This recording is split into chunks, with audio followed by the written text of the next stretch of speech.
Welcome, everybody.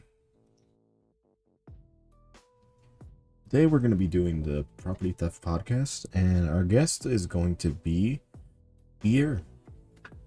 How am I doing that voice? We're going to be doing the podcast tonight, and tonight we're going to have a special guest known as Ear. They're an SW artist who is also on Twitter. Their handle is EHRRR _. Pretty good stuff that they actually draw, I'm not going to lie. They will be a little bit late, but one of their friends decided to also join in, so we decided to have him as our one-up. And we're gonna be just talking to him and just basic introduction as always. It's gonna be Buff Weeaboo, who is his friend. You should be here any moment now, so we're gonna be starting to stream any moment. So yeah, sit back, relax, grab some popcorn, and do just have some great times.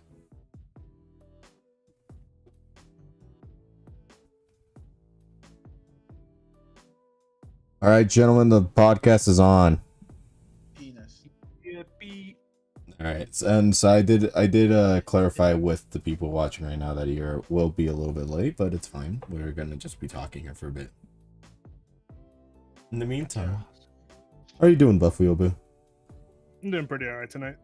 That's cool. So, what are you up to, man? Like, do you got anything planned out as well? You're an artist or anything like that? For the moment, related to Air, Ah, I have been working on. He did do. We were just trying to do like kind of an animatic series called Cotton Tales with the Bunny Girls, nice, and nice. I'm currently writing a few more scripts for it, just for a few. Like I said, it's just small skits. Just got them work in progress at the moment. Gotcha. What's the series going to be about?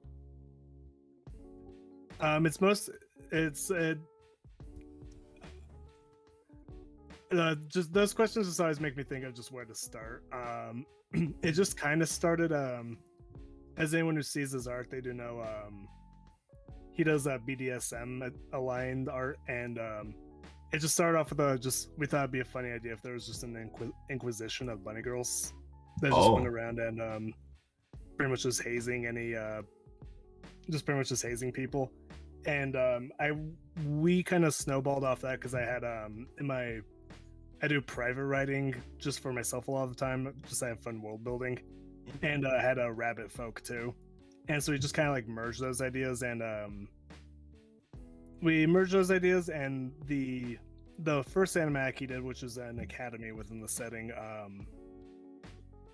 we kind of boiled down like a few curriculums that would exist in one of those RPG settings.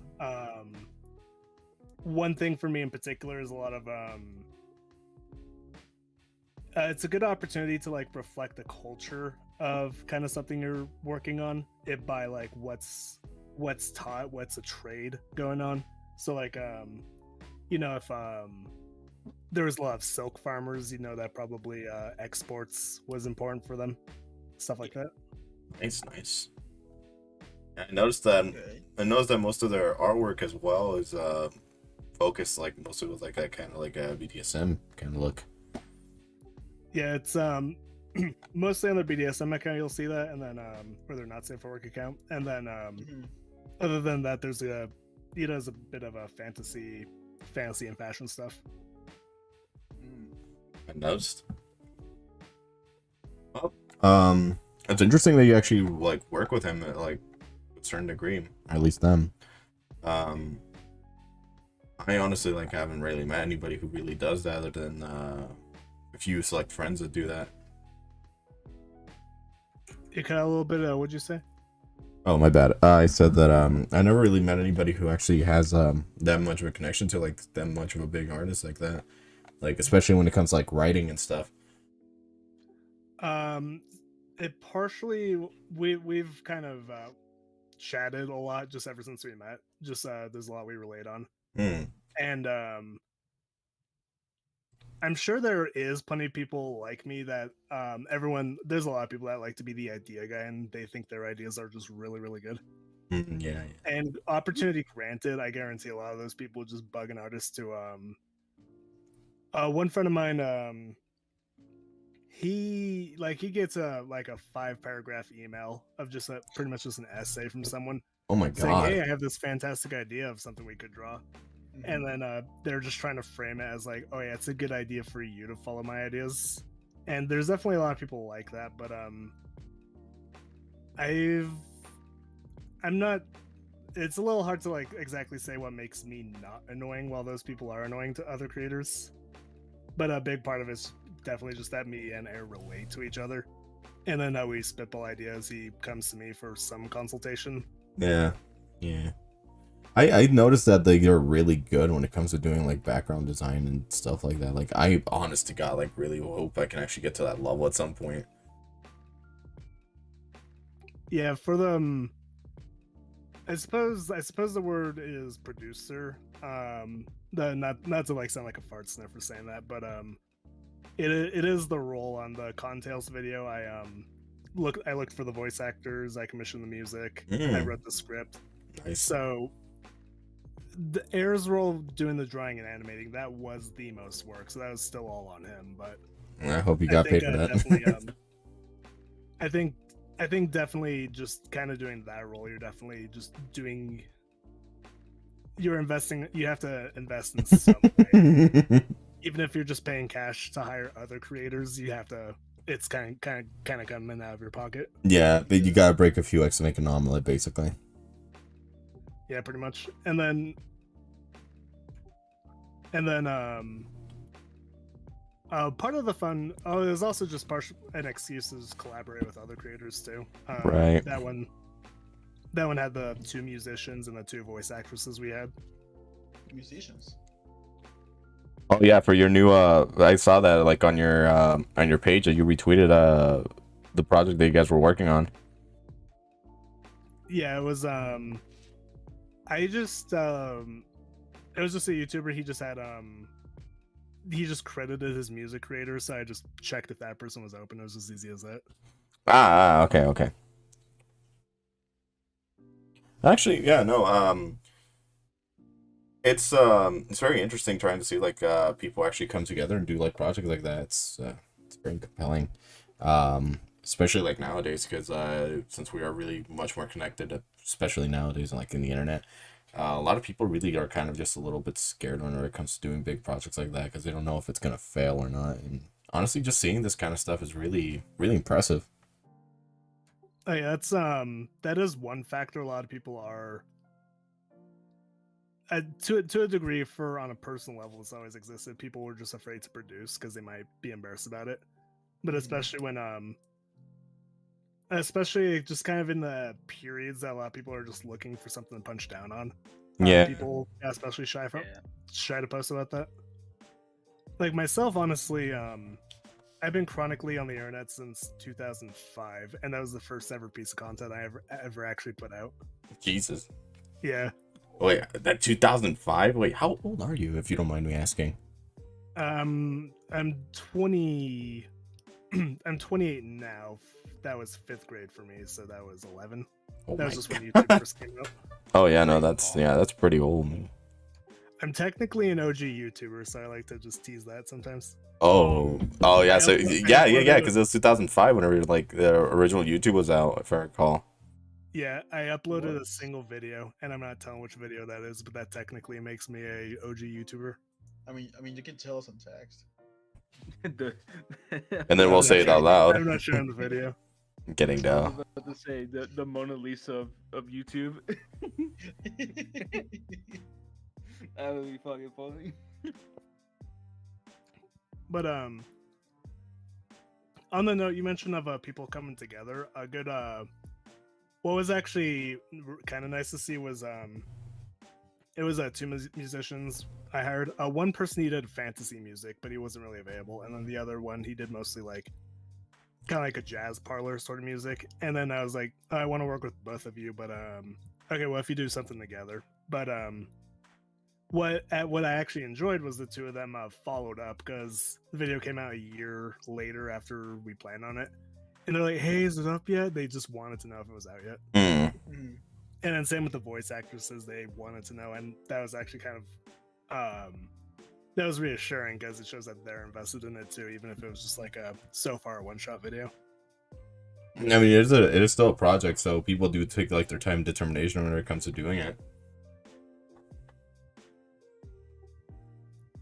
I'm sorry, I just got distracted there for 1 second. What was that? No, I said since it is like such a big video, like or at least like it's not really that big of like if for certain people, but like a lot of people just see it like as a reason to be proud of something. If you Oh, like, you know. Then it was still took a bunch of work because it was 6 to 7 full illustrations, I think. So they're still getting that rendered, and originally it was going to be more sketchy, but then he wanted to color it, so then that took another step, and then real life gets in the way. That adds some time. Mm. And then the way he wanted to kind of mime the chibi characters, he decides like, oh, I need to refresh the little chibi models a little bit. So kind of just going along the way, I was urging him. It came out pretty good. A lot of people like the animation. I was kind of urging, even if you weren't satisfied with it, just finish it. That's what I was kind of urging him to. But either way, the video got done, so it's pretty nice. It's always good to at least have a finished product, at least. Yeah, there's some slogans some people put out there is just called fail faster, and that's what I was slightly urging. Because it was just, oh, if it doesn't pan out how you want it, just it's whatever, you finished it. I always like the idea of just like the words "wait faster." Yeah, I've heard Or- that too. Fail faster. It's like you gotta at least finish something at least at some point. Otherwise, you'll just be like holding on to that for a long time. Yeah. Yeah, and that's part of why geez, that's 18 years I've never put content out. It's because it's being too much of perfectionism. It can be kind of just a plague like that. Yeah, you're your own worst critic at that point. Yeah, I remember. Funny thing, I wanted to. I could have been the first person to upload a Let's Play. I'll have to check the date on that. Really? I did get an idea with get a DVD burner and then record the gameplay and then record the audio, place the audio over that. But what I couldn't figure out is I spent like 10 minutes in Windows Movie Maker trying to figure out how to import audio. And again, I said this in 2005. I'll double check the date on that. But I just gave up because I couldn't figure out how to import audio. If I just spent like 15 more seconds. Yeah. So that was After- that was the instant gratification that just immediately or the want for instant gratification that just destroyed that. You know what I just realized? If that's the case, if you really were the first person who could have actually been a Let's Player, you would have beaten Chris Chan to the punch. That's what I was actually looking at was Why just trying, him? trying to figure out. It was either Chris Chan or what was it? I just had the Google result up for it, and then I clicked the correction and it hid the result. Was PewDiePie basically like the first person who did Let's Plays, or who was it? Like other than Well, PewDiePie was the first to do it with the face cam. yeah, the face cam one was PewDiePie. I remember. The it seems like a person who went by Slow Beef. He played the Immortal in 2007. Chris Chan's I don't know the date on that. Yeah, he apparently like in the documentary he is like one of the first few people who actually technically did Let's Plays. And it was like so simple back then too, because all you really needed was like a camcorder or something. Okay, he did it 2003, so I would have been maybe the second. Oh yeah, no, no. That was around when YouTube wasn't even a thing. Yeah, it was like when. Yeah, he had it up on his website. What's it called? Was it on his website? Yeah, he had his own personal website back then. Oh yeah. It was either that or I know it's a video he sent to it was with a video camera to the TV, and he sent it to Nintendo, I think. Oh yeah, because he was playing like Animal Crossing or something.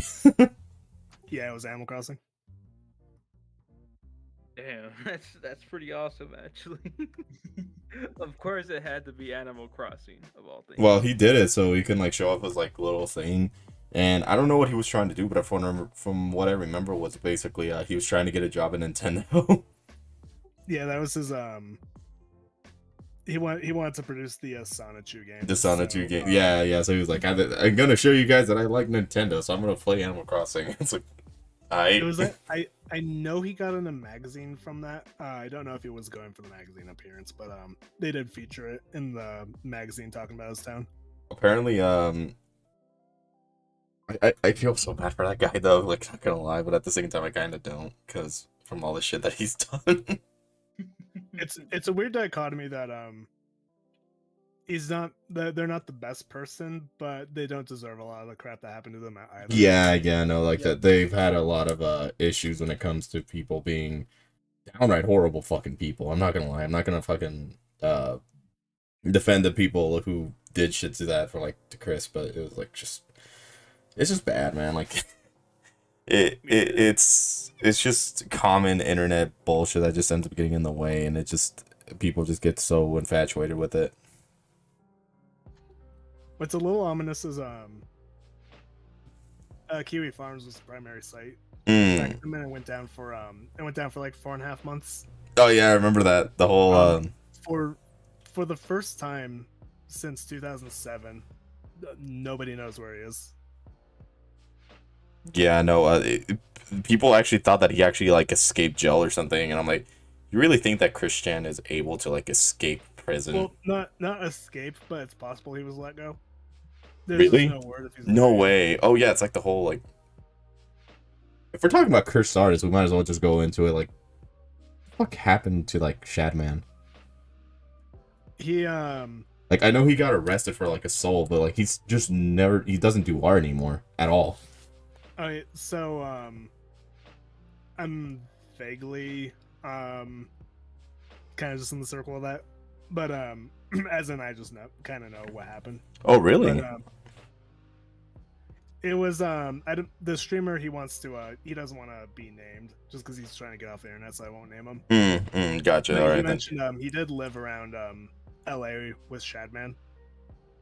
Not with him, but you know, Like near the area where he was at. and he was talking that Shadman would have just guns laying around his house, and he would brandish his guests with guns. So he was actually fucking crazy. Not crazy, but definitely trying to tough guy act. And he was arrested.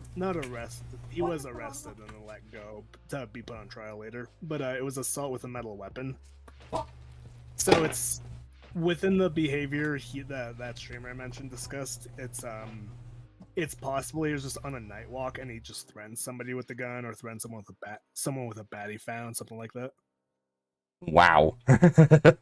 And he's staying at I want to say Rice Pirate or Mike Lauer's house. It's one of those two. I remember that what was his name?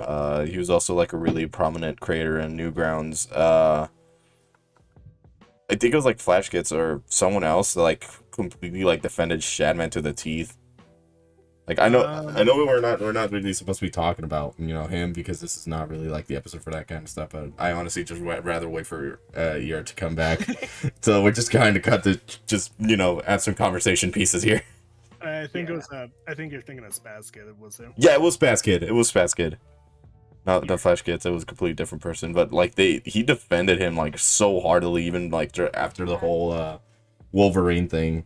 Well, yeah, it was after that they just slowly like started steering away from the defense of them. Yeah. And he said on Twitter at some point that they don't talk anymore. Yeah, no. If I was him, I'd also do the exact same thing. It just seems like a kind of a bad idea. It's like I don't want to associate myself with this guy because he's just gonna end up making me look like a fucking ass. Well, yeah. So he went from kind of the like internet's mascot for horrible art. Free, not that like free expression. You're allowed to express whatever you want. Oh yeah. But then as soon as it went to the Wolverine thing, that's where he crossed the line. Yeah, honestly, like I see that kind of art a lot of people nowadays just don't like it because there was another artist just recently, and I really need to use this. Like, I don't really want to use it as much as I should, but did you hear about the whole like thing that happened with like that one artist drawing Anya from Spy Family going to Auschwitz? Oh, so that one was that was silly. So Yeah, that was the, silly. The joke is that it's not as bad as it looks. It was a field trip. Yeah, it was a field trip. She's even holding like a Holocaust survivors book. Yeah. And she was actually crying from like the whole like thing that's like, this is like the most horrible thing that ever happened. Why are we going here? And, like, Exactly. And well, Kyler obviously he likes to be a provocateur. yeah. His whole purpose is to literally make like shit that will make people like question shit. But that one was really funny. Was the calculated response you get from that was that part was rather amusing. Yeah. Because a bunch of people are like, well, I'm going to, like, you know, this is where I draw the line. It's like, what the fuck? Like, you drew the line at that, but he drew like literally one of the K-On girls in like an SS uniform. Yeah. Yeah, but then it would be a holistic picture if it it would be a holistic picture if it didn't have the precipice of him just trying to piss people off on the internet. Yeah, that was kind of a man. I like the guy. I actually got in contact with him multiple times, and he's very talented. But the fact that people went out of their way to actually try to harass him just because of that fucking joke is like, bro, he's done like shit that's like 10 times worse than this. How come this is like the thing that pisses you guys off?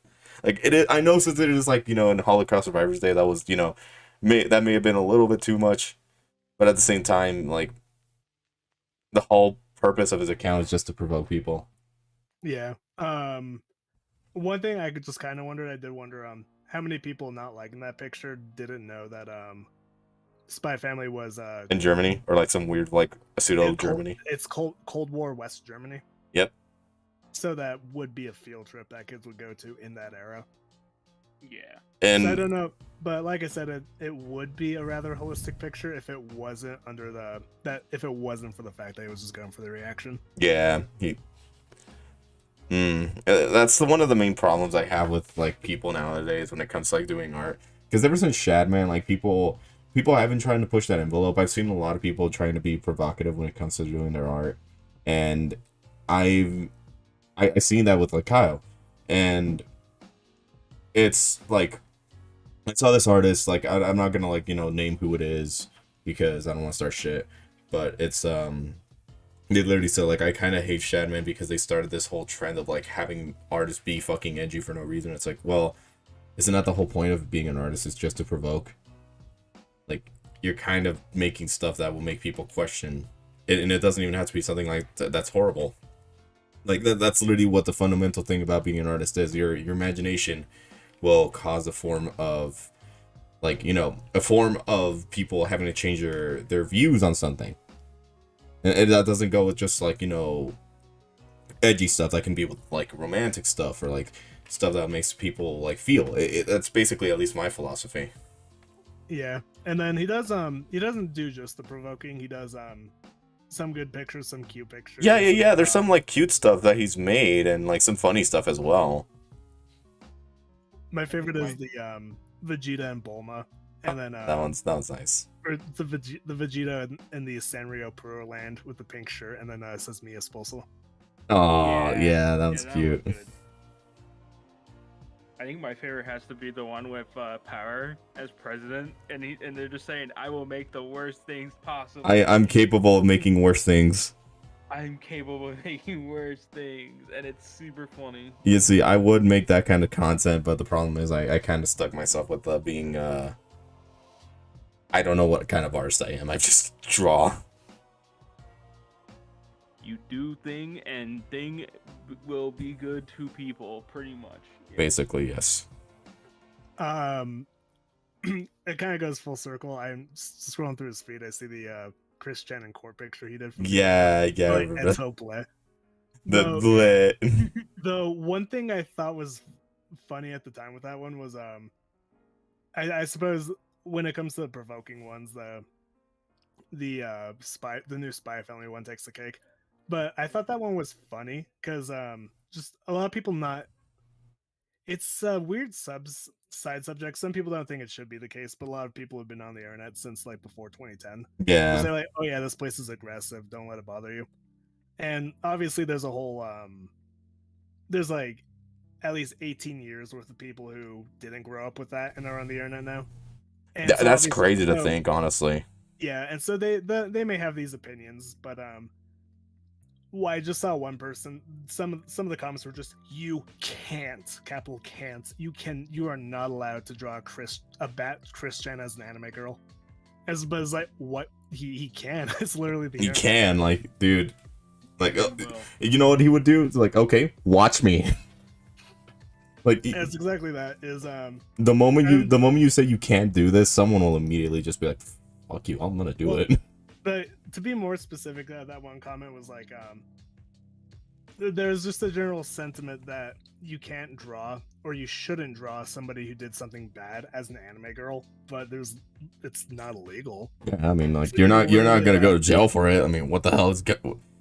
You're literally allowed to, and if it's funny, that's even better. That's true. that's why I like artists who don't take shit from people. It's really funny. Because they all get mad about it, and it's really funny. But yeah, I suppose it's variable. I don't pay too close attention to Twitter feuds, but Yeah. as far as I understand, you can you can some people, they just ignore the backlash altogether. They don't comment. Oh yeah, no. I've seen that happen so many times, and it's like, this is a prime example. Like, you yourself are a way for you to, like, either accept defeat or not. Are you gonna? Yeah. But it's just I think maybe in a situation that people want you to respond, no matter what you say, it might just like Kyler's account. He hasn't lost steam. He's only gotten more popular ever since he started drawing. Exactly. He's never like been cheeky saying like, I can draw this. I guarantee you, one of his next pieces this year is gonna involve 9/11. Probably, yeah. I guarantee you. No. You know what he'll do? It's gonna be someone from like some anime or a cartoon, and it's Flying- gonna be inside. No, they're gonna be inside the towers, and then it's gonna be them taking like a selfie of some sort. And then off in the behind them corner, is it's like the fucking plane coming in out of left yeah, field. it's gonna happen. It's gonna happen. I'm telling you now. It's not gonna be a selfie. It's gonna be someone in the background taking a picture, and then someone's like running. It's like someone's running, and you see like the plane almost gonna hit. Yep, I can guarantee you that's gonna happen in September. That's gonna happen. Or it's gonna be something with Hiroshima, like the little meme I just posted. Yep, that's also like, that's the thing. Also, like, people really need to understand that there's comedy behind tragedy. Yep. That's When I All haven't- rough times. One I haven't seen that he did a Tem from Yu-Gi-Oh at the Ruin hieroglyph, and it's the ancient him embracing the ancient version of Kaiba. oh yeah. Yeah, that one's a pretty just not nefarious, just It's just weird. not even weird, it's just funny. Oh, and they're caked up too. Oh yeah. Man, I'm confident with the idea that, like, artists should be more expressive to at least a point that they can, like, like, this is a like, again, these are prime examples of what happens if, like, you limit people to what they can say creatively, because that's always something that I always like about certain artists, is the fact that, like, you can't really get away with almost everything, because trust me, there's certain things that, like, you really can't say sometimes, but if you decide to do it, that's basically like your consequences. Like, you're willing to take the consequences for your actions. Oh yeah. But being just limited to just not being allowed to draw whatever just because a certain amount of people are going to get mad at you for that, it's kind of stupid. Yeah. That's why I post whatever like clips I have. I know it's like not even artistic thing. I just post whatever funny thing I have. And I don't care if you do or not. It's no big Like, deal. You've seen You've seen that clip that I have where the guy says the funny gamer word, and we cannot post that anywhere because of that. Yeah. Because no one can take a funny joke meme. Not even on Twitter. I Yeah, can't- not I Twitter. couldn't Twitter. post it. Twitter would just crucify you for even trying to fucking post that. Even if it's not even me saying it. Yeah. Some It, guy is saying it. and I hate the fact that people are like just pulling up the idea of like, it's like, yeah, guys, my sense of humor is dark racism, and it's like, okay, so let me get this straight. So Racial slur immediately. I've seen plenty of examples of that too. yeah, no, I seen that, and it's like, okay, so you want me to be my sense of humor to be Reddit jokes, where it's like, oh yeah, but British and French people, suck, lol, just super fucking like common shit that's not really edgy. It's like, of course shit's gonna be edgy. Like, this is the shit that provokes people. There's no like going around it. I don't know, man. Like, I just feel as if people just have no backbone anymore. Yeah, it's just weird at this point. Well, some of it's an exposure thing, like I said. Me being on the internet since 2005, you know, you see all the classic shock images, the classic round of that.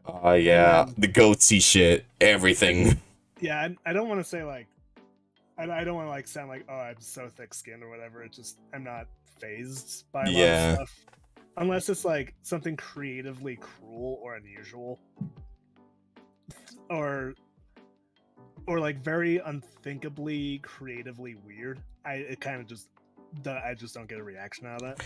Yeah, like if you think about it, like most of that was made back in like those times that were like, you know, super weird, like, you know, salad fingers, like that shit wouldn't really be like accepted like nowadays. I think maybe, but not to the degree that it used to be. Yeah. But nowadays- But well, just to like wrap up my thought, I was a lot of people who just kind of weren't around content that bad. They'll clearly be more sensitive, or might not have the insight on like the diversity and stuff they can see. So some stuff can just come to as a very initial surprise, and that's kind of what you see a lot too with any internet feud that goes on. It tends to just be like one big initial shock to a lot of people, and then it's just kind of over. Yeah, it's a fire that just happens for a second and then it's gone. Poof. Yeah, like nothing pretty happened. much. It'll be like a huge forest fire and then gone. That's it. Nope. Yeah, there's no in between. It just happens. That's it.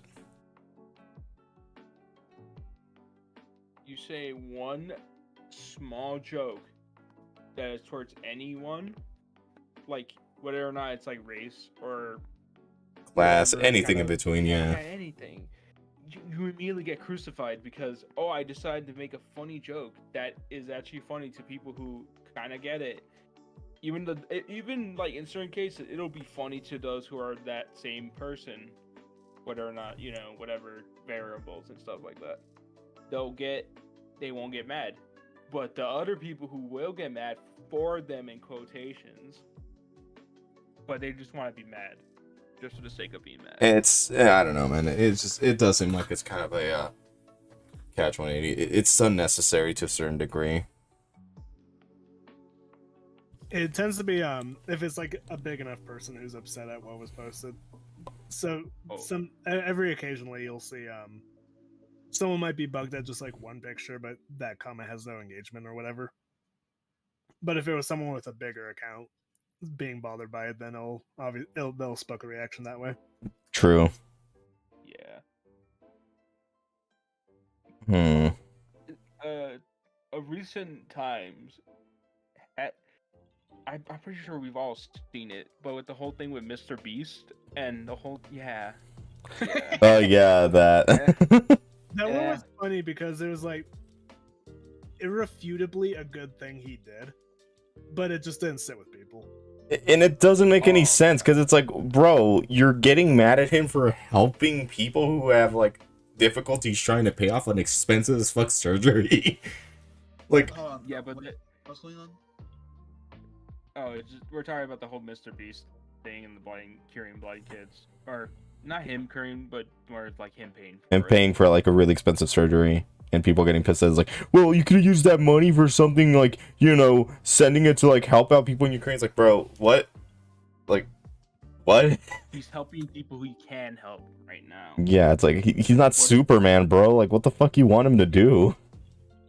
The well, a bigger, I think the issue most people talked about that was they thought it was weird just to make that a video and monetize off the video, but it's How not do you like, expect him to like get that money back? Like, that's how he basically gets all that money back in the first place. yeah, it's how he gets some of the videos back, but some people were kind of thinking on the behalf of the people who had the surgery.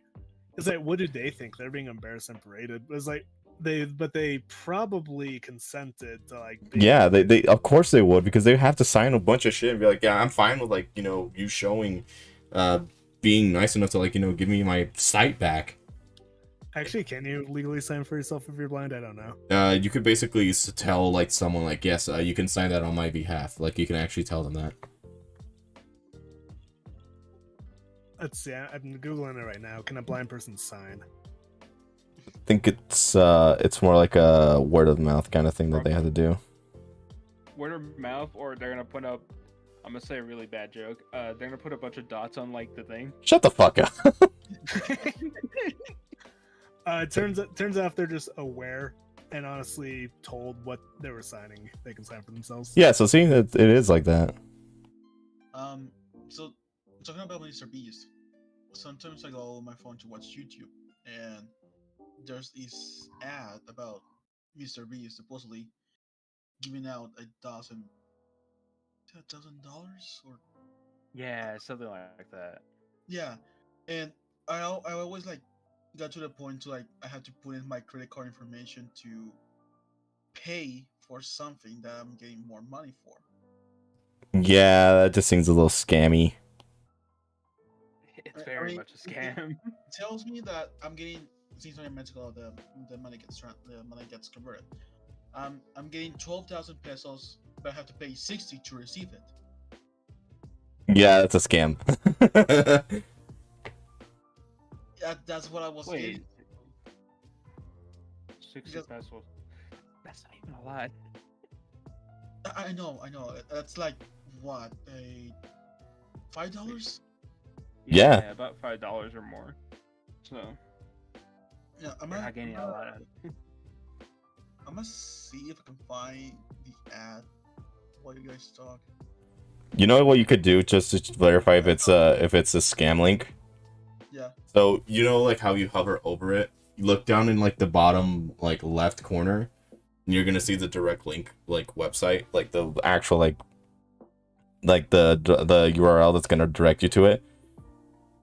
And if you see anything that has .com or .something else that isn't like an official like actual website, that's an easy way to figure it out. Okay. So I found the video. Let me go ahead and send it to you guys.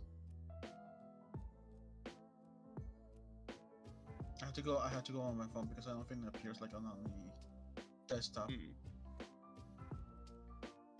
Yeah, I noticed that, and I just kind of went, but why are you mad about it? Why are you like? Here's the thing. I understand if they're getting mad because the parading thing, but he's not parading. He's just doing whatever he wants. My man just, he just cured blindness, at least for those who could be cured. The worst Then part he is like will go- it's not even like it's not a competition. Like the dude's doing this out of the kindness of his heart. Yeah, and whether or not he gets money back is whatever. He doesn't seem to really care whether or not he gets money back. He just kind of does it because he wants to. He kind of he does a bit of a cycle as his 4 or 5 other channels are the profitable ones, and then the Mr. Beast one is he does that's the one he does the bigger videos that get the most views. Blinding 101 people. What the fuck? But That's he bad. tends to he says he tends to lose money on the main channel, but it's videos that grows the channel, so he's like always slightly profitable off of all the channels together. Yeah, yeah. and that's okay. If he can help certain people, then that's fine. But wait, yes, that's the video that I keep seeing on the phone. Yeah. I see that. Yeah, that's definitely some form of scam. Hmm. Scams get scams can get actually a little bit creative. Sometimes what's a weird one, if you ever put in if you ever just tweet commission or artist or looking for artists, you'll get I believe they ran out of Malaysia. But you'll get you'll guarantee get a comment from it'll be like a very attractive Instagram model looking profile. Yeah, I seen those. And those ones kind of just blew me away because to go after the niche that is people wanting to pay artists for random artwork, that is such a very specific subcategory of things that when crypto bros exist, of all things they could scam, they just It's go like after- artists, yeah. It's like what like we're not that fucking dumb, bro. Like what do you fucking Mickey Mouse? Okay, you know what? I'm just gonna delete the other one. Yeah, just delete that Yeah. video. I'm not even following my own rules. So fuck it. And another one where they Yeah. might pop up is I know these are botted, but I believe if a comment on a post says commission for whoever, one of those bots will at the person and say DM me, I got something for you. I never heard of. Oh yeah, fun fact. Did you know that they're actually gonna be Twitter's actually finally gonna get rid of like a bunch of bots now? Like I'm saying, like they're not gonna support like a specific like script that can run on the website anymore, that will basically have bots work at like autonomously. Yeah, it's I'm not a tech guy. I don't know how a API works, but the one example I know of API working is like WoW's mod support. Yeah, no, they're getting rid of that one. If you have this file installed, it'll let the game will let you use their connection to read that if both you and this other person have a mod.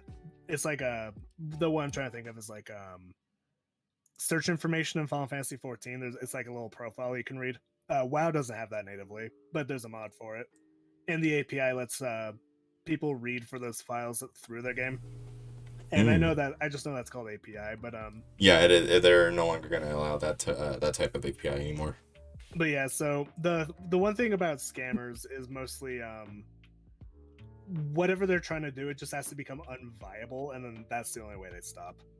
And so Twitter just allowing bots to exist freely was obviously what made it viable at all.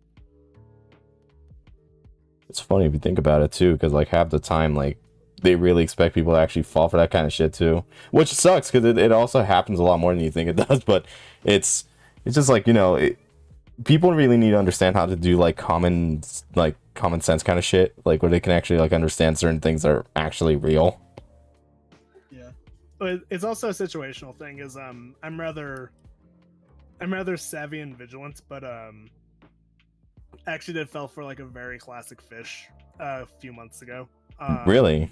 Yeah, and I pride myself on being very secure about this kind of stuff with like 7 different passwords and 8 different emails, kind of like that. But my guard was just down, and it was just at the perfect time, pretty much, to get me to fall for it. Was so yeah, some of you might remember Guy Online. I have one old friend from there I have added on Discord, and this guy never messages me first in like the 11 years I've known him. So him messaging me first should have been the first sign that something was off. And then he just did the hey, can you vote for my friend's CS:GO team? And he did play CS:GO, so that was a little convincing. And it was just one of those as the fake security portal page, and then you type in your password, then nothing happens. Yeah. You hit enter. And it was like 20 minutes after that before he could do anything with my account. That's when I just realized, like, oh shit. It's like, wait a minute. But yeah, he caught me like, I work remotely, and I just have the personal computer right next to my work computer. So I was just off of work, exhausted, and then I was like, I get the DM. I'm like, oh, okay, yeah, I'll entertain the message. That's my reflex. Damn, Damn. So you actually almost fell for that shit. Well, I did, but I changed it fast enough. Damn. That's good. Yeah, that's good. Yeah. Well, I did have to like redo all my passwords. I did have to. That was like the most common password email combination I used, Yeah. and then so that I had to redo a lot of stuff with that one. But darn, I forgot the last point I was gonna say. Oh yeah. The one funny thing is I let my League of Legends account be compromised for like 8 months. Oh Jesus. So I it just was didn't. all- I just didn't bother with that one in particular. And nothing of loss was nothing of value was Nothing of lost. value was lost. Fighting was lost, exactly. Well, but they don't. They didn't. Supposedly, they didn't even check it. But so my friend, he is saying, when he traced the account, it was, or the account activity, it was just like some kid in Russia that got his friends like $50 worth of games. Ah, shit. You know what sucks about that Of course, it's too? The Russians. It's always the Russians. But so it was he just so the whoever just did that fish was just after some Steam games. So I'm pretty sure he obviously didn't care about League. Yeah, it's like league. It's like finally I got this American stuff. Wait, League of oh no. The Yeah, bro. one thing so once upon a time I tried programming, and then I basically friend of a friend, I just somewhat paid them to just do my assignments for me because I wasn't getting it. I'm like, oh, I need my I need to not have the bad grade point average. So I need Right. to pass this. And then so I made a Battle.net account just to buy. He just wanted StarCraft. He didn't want cash or anything. He just wanted StarCraft. Right. And thankfully, I don't save my credit card information onto every single website because I checked that dusty email years later. I saw a password recovery email that wasn't opened, and so what happened was somebody figured out how to generate password retrieval emails for Battle.net, and they checked my. So, I think that email it got swept up in like people scan Craigslist for emails just to throw them into like a roster for scammable people. Right. Yeah. So I think that's how they learned the email, and so they changed the password and everything. But I didn't have my credit card information saved on the Battle.net account, so there was nothing to get there. But I was giving myself a good old pat on the back for not saving my credit card information onto every single website everywhere. Yeah, it's preferable like to have it at least like on PayPal, because at least PayPal like has it somewhat secure with like a two-factor authenticator. Yeah. Then I don't just I lose my trains of thought sometimes. It's all good. I was gonna rag on something, I forget. Oh yeah, it's a YouTube. They so YouTube's Google. I don't know where Google knows my password, but the 2 times I want to do a super chat, it knows my credit card information. I'm like, no, stop, I don't want that. Yeah, I need to go back and like see if I can get rid of that shit from my fucking end, because I don't really trust that. It's kind of sus as Yeah, fuck. I just don't want to be the guy that it'll be like one credit card, but I don't want to be the guy who loses Your bank account I guess information and pay everything credit else. card's bad enough. I don't want to lose anything just because of one data leak happened somewhere. Just pretty much it's easy as that. Yeah, I feel that. I'm trying to be more secure with that kind of stuff, because in the past I also got fucked up. Some guy hacked into my old Microsoft account, and he like fucking took a lot of shit, and I'm over here like just freaking the fuck out. I'm like, shit, he's like going into every little thing I have. Like I have like all of my emails being compromised, everything. I was like, fuck, I'm gonna have to just stay up all night and just fucking fix this shit, because this asshole just wanted a bunch of my shit out of nowhere. I'm like, okay. So fortunately he didn't really take anything of value other than that account, but honestly, like I kind of got a new one back, and I should be better now. So One bit of advice I know: programs can request to read your clipboard when when you get a copy. oh yeah, no, you should always clear your clipboard data. Not clear it, but or not specifically, you can't do that. But don't ever copy paste a password. Oh yeah, no, never. Or sometimes typically they're not fast enough, but some people might lose gift cards or redemption codes off of copying it. And then some bots are fast enough to just check that and redeem it.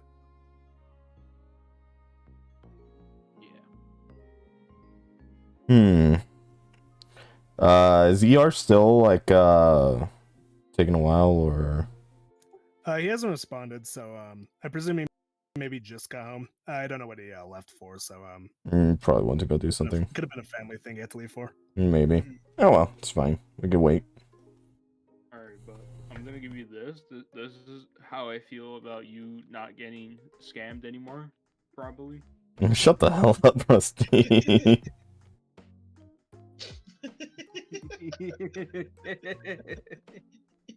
You gotta be fucking kidding me. My real reaction. Real talk though. Shit. I thought we were already having a real talk. Shut the fuck up. Real talk.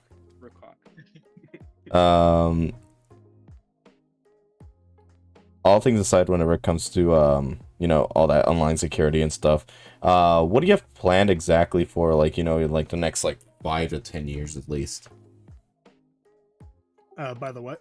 What do you have planned exactly for the next 5 to 10 years? Oh, on Well, just in general, really. just in general, on the Cottontails project, just a few more animatics for that. Yeah, 5 years. I don't. Okay, so biggest thing is I think we're all in the basket if we live in the U.S. But getting priced out of your own neighborhood and can barely find anywhere to live. Mm. I lived here. This was supposed to be temporary. I've been 5 or 6 years here now, and then so I finished school the other year, so I'm very anxious just to get out. Congrats though. Yeah, thanks. But so that's just the immediate one. Just definitely next year or two need to decide a different place to move or find a place to move. One of those two. But then I am trying to get into content creation a little bit. I do have a small bullet point list of videos I would do, stuff like that. Definitely in that I do want to get like a decent space that could be recorded too, just in case another podcast or if I did like my own podcast or let's play thing just on the side. I mean, you got the voice for it, so I'm not gonna lie. Thanks. No worries. I don't know my I definitely should work on my stutter a little bit, but Oh yeah, no, but like, you know, doing a podcast actually does help out with, like, you know, vocabulary and everything in between, so you should be good with that. it's normally just kind of a mode I'm in. If I'm like slightly tired or slightly not paying attention, I'm gonna stutter. It's that kind of thing. Right. Or I'm using a little bit more of my chest voice just because my throat hurts, so sometimes that's a variable. So I did actually think if I record, it's like, okay, I need to talk for 2 hours until my voice gets sore, and then I let it get deeper. But definitely do want to record, get a comfortable recording space, and then one thing I thought is when it comes to doing any game content anywhere, it's just a roll of a dice if it pops, if you get noticed at all. True. But I do have a backlog of like 179 games or so. You too. Oh shit. Yeah, and then so it's like, oh well, I could do my backlog series. That's fine. That's it. Because I have the motive to just get the backlog finished. Yeah, that's one of the main reasons why I ended up getting myself a Steam Deck. Steam Deck. For me, it's actually not mostly Steam games. I was already buying more games than I was playing back in PS2. And then, Oh really? Yeah. I got some stats real quick. I can pull up. Sure. Okay, I'm gonna post a picture. It's more of a meme, so don't say anything bad about it. All right. Our current two-party system.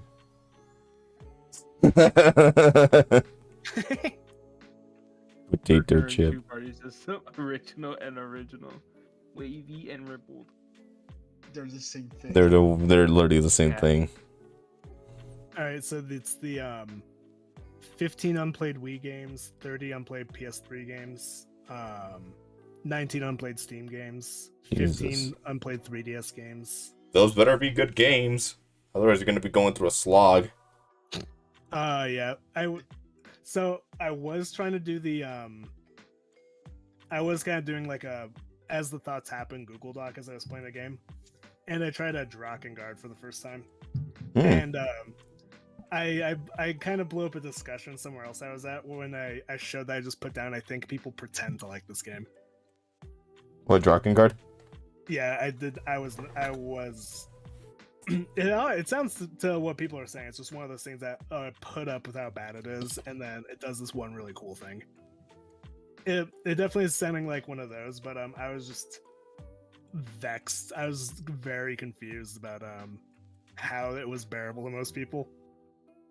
Or I'm willing to bet most people just read what happened in the game and they're like, okay, yeah. Because especially with Nier getting popular, Drakengard leads into Nier as like a alt universe kind of thing. Yeah. Okay. So a lot of people, I'm pretty sure they read what happened in Drakengard, and then people lie on the internet all the time. It's like, oh yeah, I played. That's fantastic, and then that's just it, kind of. Figured. I actually got a good trying to find a post that relates to that real quick. You go ahead.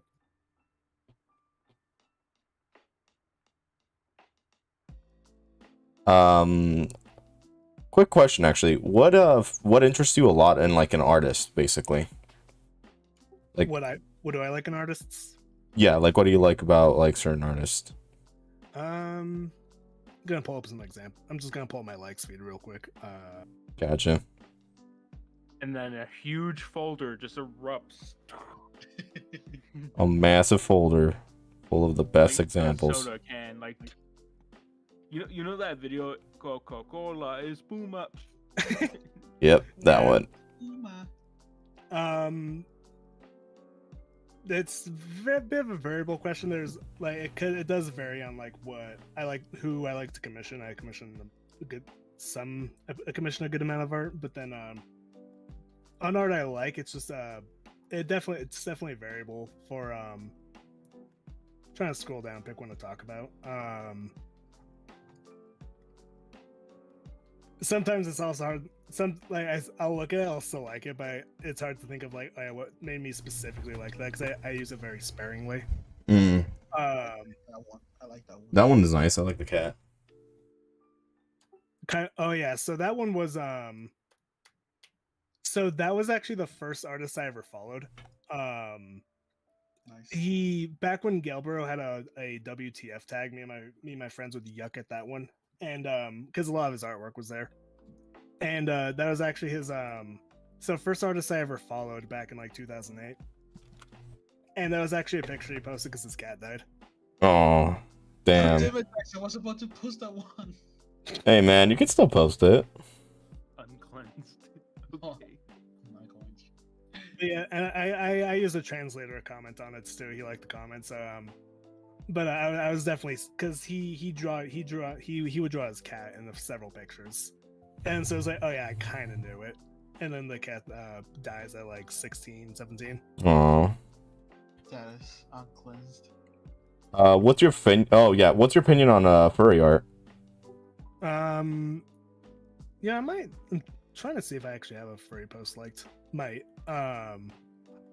Because I know you say like you like bunny girls and stuff. I'm just asking, just sort of like, I want to show you to a really cool artist I've recently got a lot in contact with. When saying bunny girls, meant specifically the like just bunny ears, bunny tail. Oh, I know. You know what I mean? Furry art. There's definitely a bunch of. Here's the furry art I liked even. I'll link that. But there's obviously a bunch of good ones. If you like, there's nothing left to be said about like, oh yeah, there's definitely some shocking furry art up there. Yeah, no, there's some stuff that's like a little. And there's nothing left to say about that, but I think you're also a little odd if you like violently are against it. Yeah, it's like you're more of a weirdo at that point because you're just like, you seem a little bit more obsessive. And honestly, like I've seen it been, it's a little less. That's cute. Yeah, that's really cute.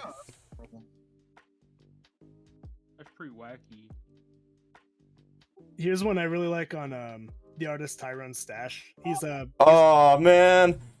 I think he predates Kylery a little bit. That one, But, that one hurts. Poor Penguin Man. Yeah. Sorry, just clear my throat real quick. It's all good. But so that picture, I like the penguin story. I like Grape Gun's story. So definitely was Yeah, attached to Grape that picture. But, Grape Coon is he was a Chad. That what was a Chad of a penguin. I salute that man. I salute Grape Coon. Poor boy. To like kind of address the question on that one's a bit of a sentiment I liked on the art, but there's a good color value with the gold in the front that I liked. I'm very bad with the artist's technical terms. Like if you check my feed, there's even some like black and white sketches I like. I suppose mainly I look for if there's an idea or a concept kind of going on. I tend to like it a little bit more. Extreme Perspective. I'll link this one real quick. So apparently the Harry Potter game is just another Destiny ripoff. That's awesome.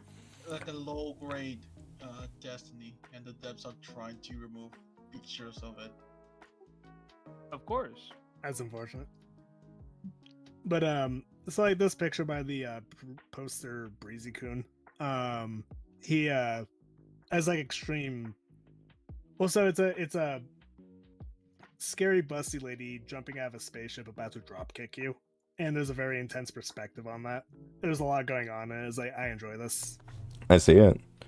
Yeah. Not that bad. Not that bad. It's good. I'm currently working on a commission myself. So one of my recent commissioners told me to draw their persona, I think, shooting a gun, and I wanted to make it really like stand out and make it like somewhat nice because I'm also trying to get into doing what's it called, landscapes and stuff like that. Like that's always something I've always wanted to work on, but I'm not really that good when it comes to doing it. So I could show you guys in a bit, but for now I actually wanted to invest you into looking at one of my not really close friends, he's more my fiance at this point. If you don't mind super like skimpy like NSFW stuff, there is an artist I really want to like show you if you're interested in seeing. Yeah, I'll take a look, and I don't mind. I mean, I work with air. I don't mind not safe for work. Gotcha. Yeah, just saying. Yeah, I know. Interesting.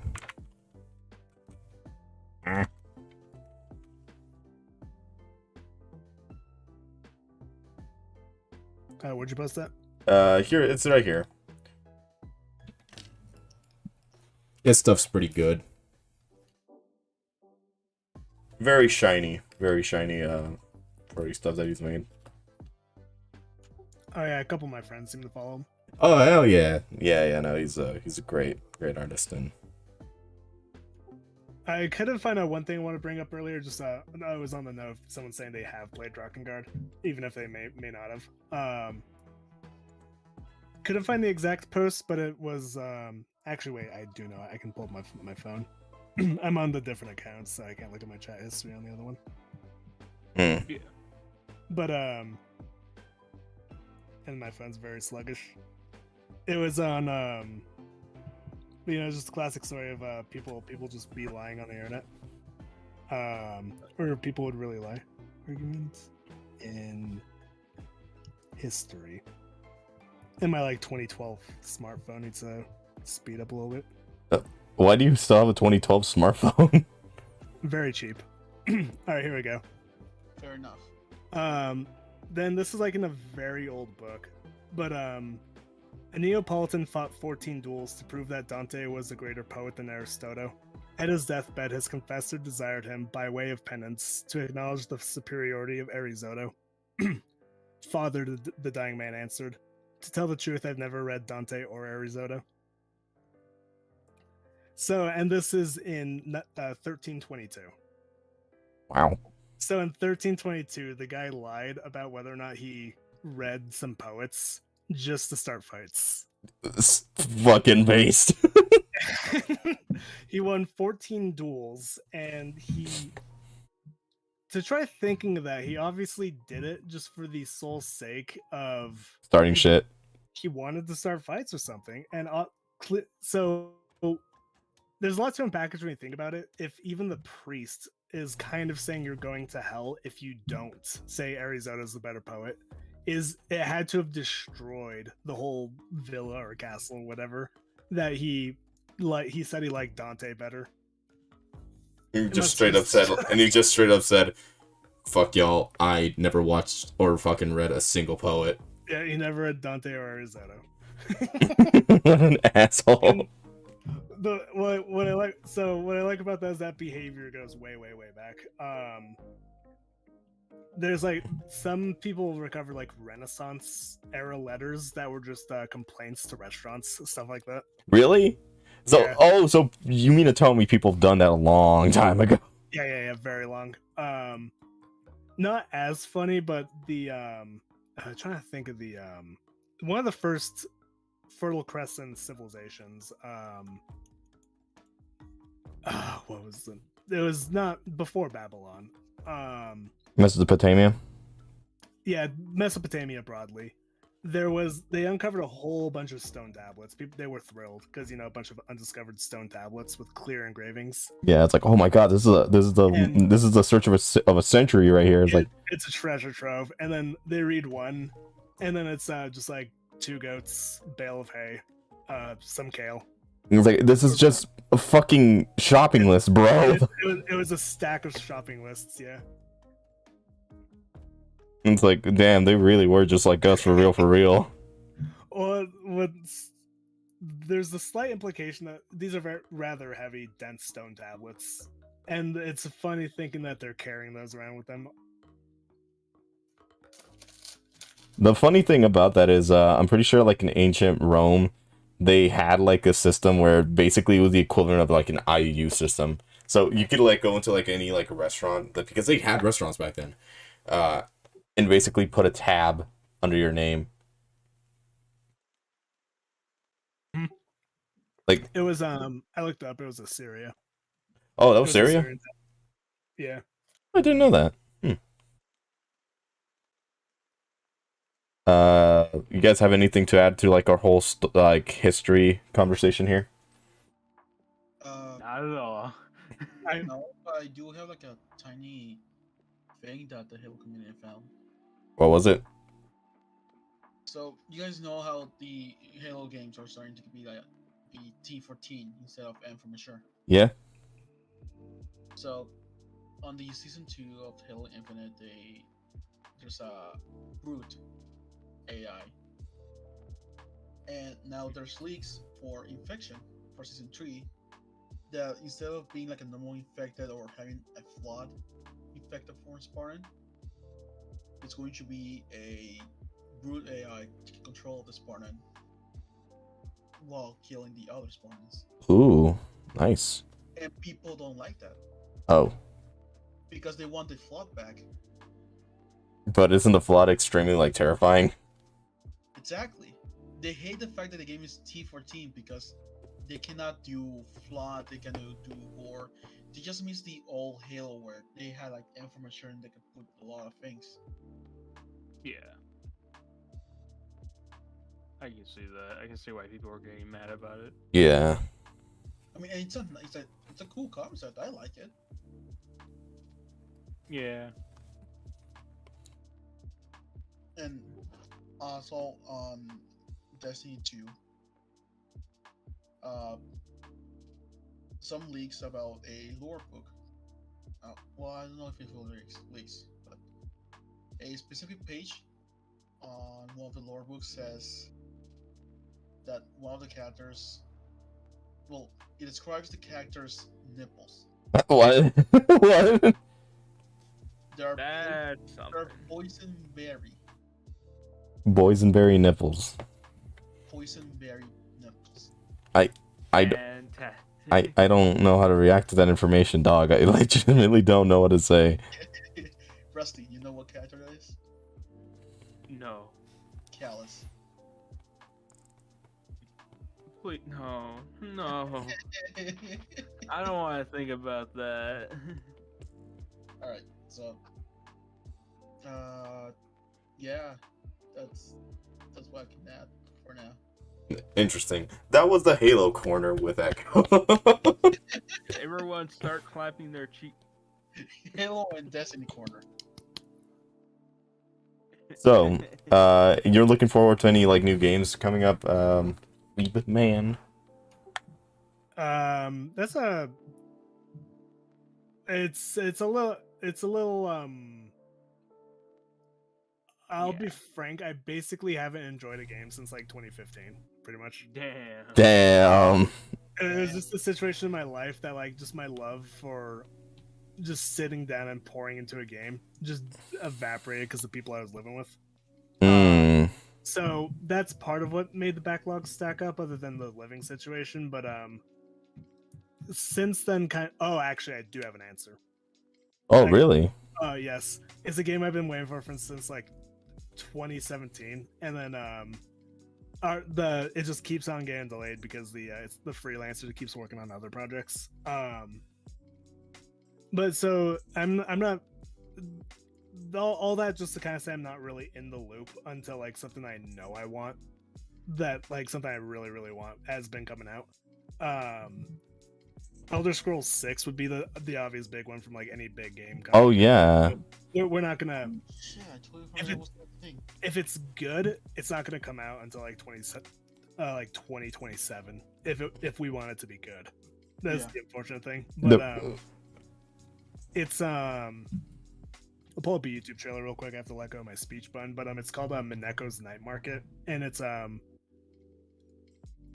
I hate describing it. It's not productive to describe games like this game and like the other game. It's like a life sim game in a. It's like a Japanese life sim game playing. The main story goes around the young girl you play. There's just an enchanted forest with like a cat spirit kind of in it. Hmm. And I don't know the plot behind that. I suppose it hasn't been revealed just yet, but the most of the activities is like just shitting around with the residents, just doing whatever games there are out there, making stuff to sell at the night market. Just basic like home improvement shit, basically. Yeah, kind of. Man, there's a stream I want to watch. I can't drop this now though. Get that trailer pulled up though. Gotcha. I found the text of the lore of what I just said. You found it? I found it, and it says, and I quote, "My star, my father says, he is a round silk splendor of the throne, a world unto himself. His nipples are like dark poison fruit, bejeweled.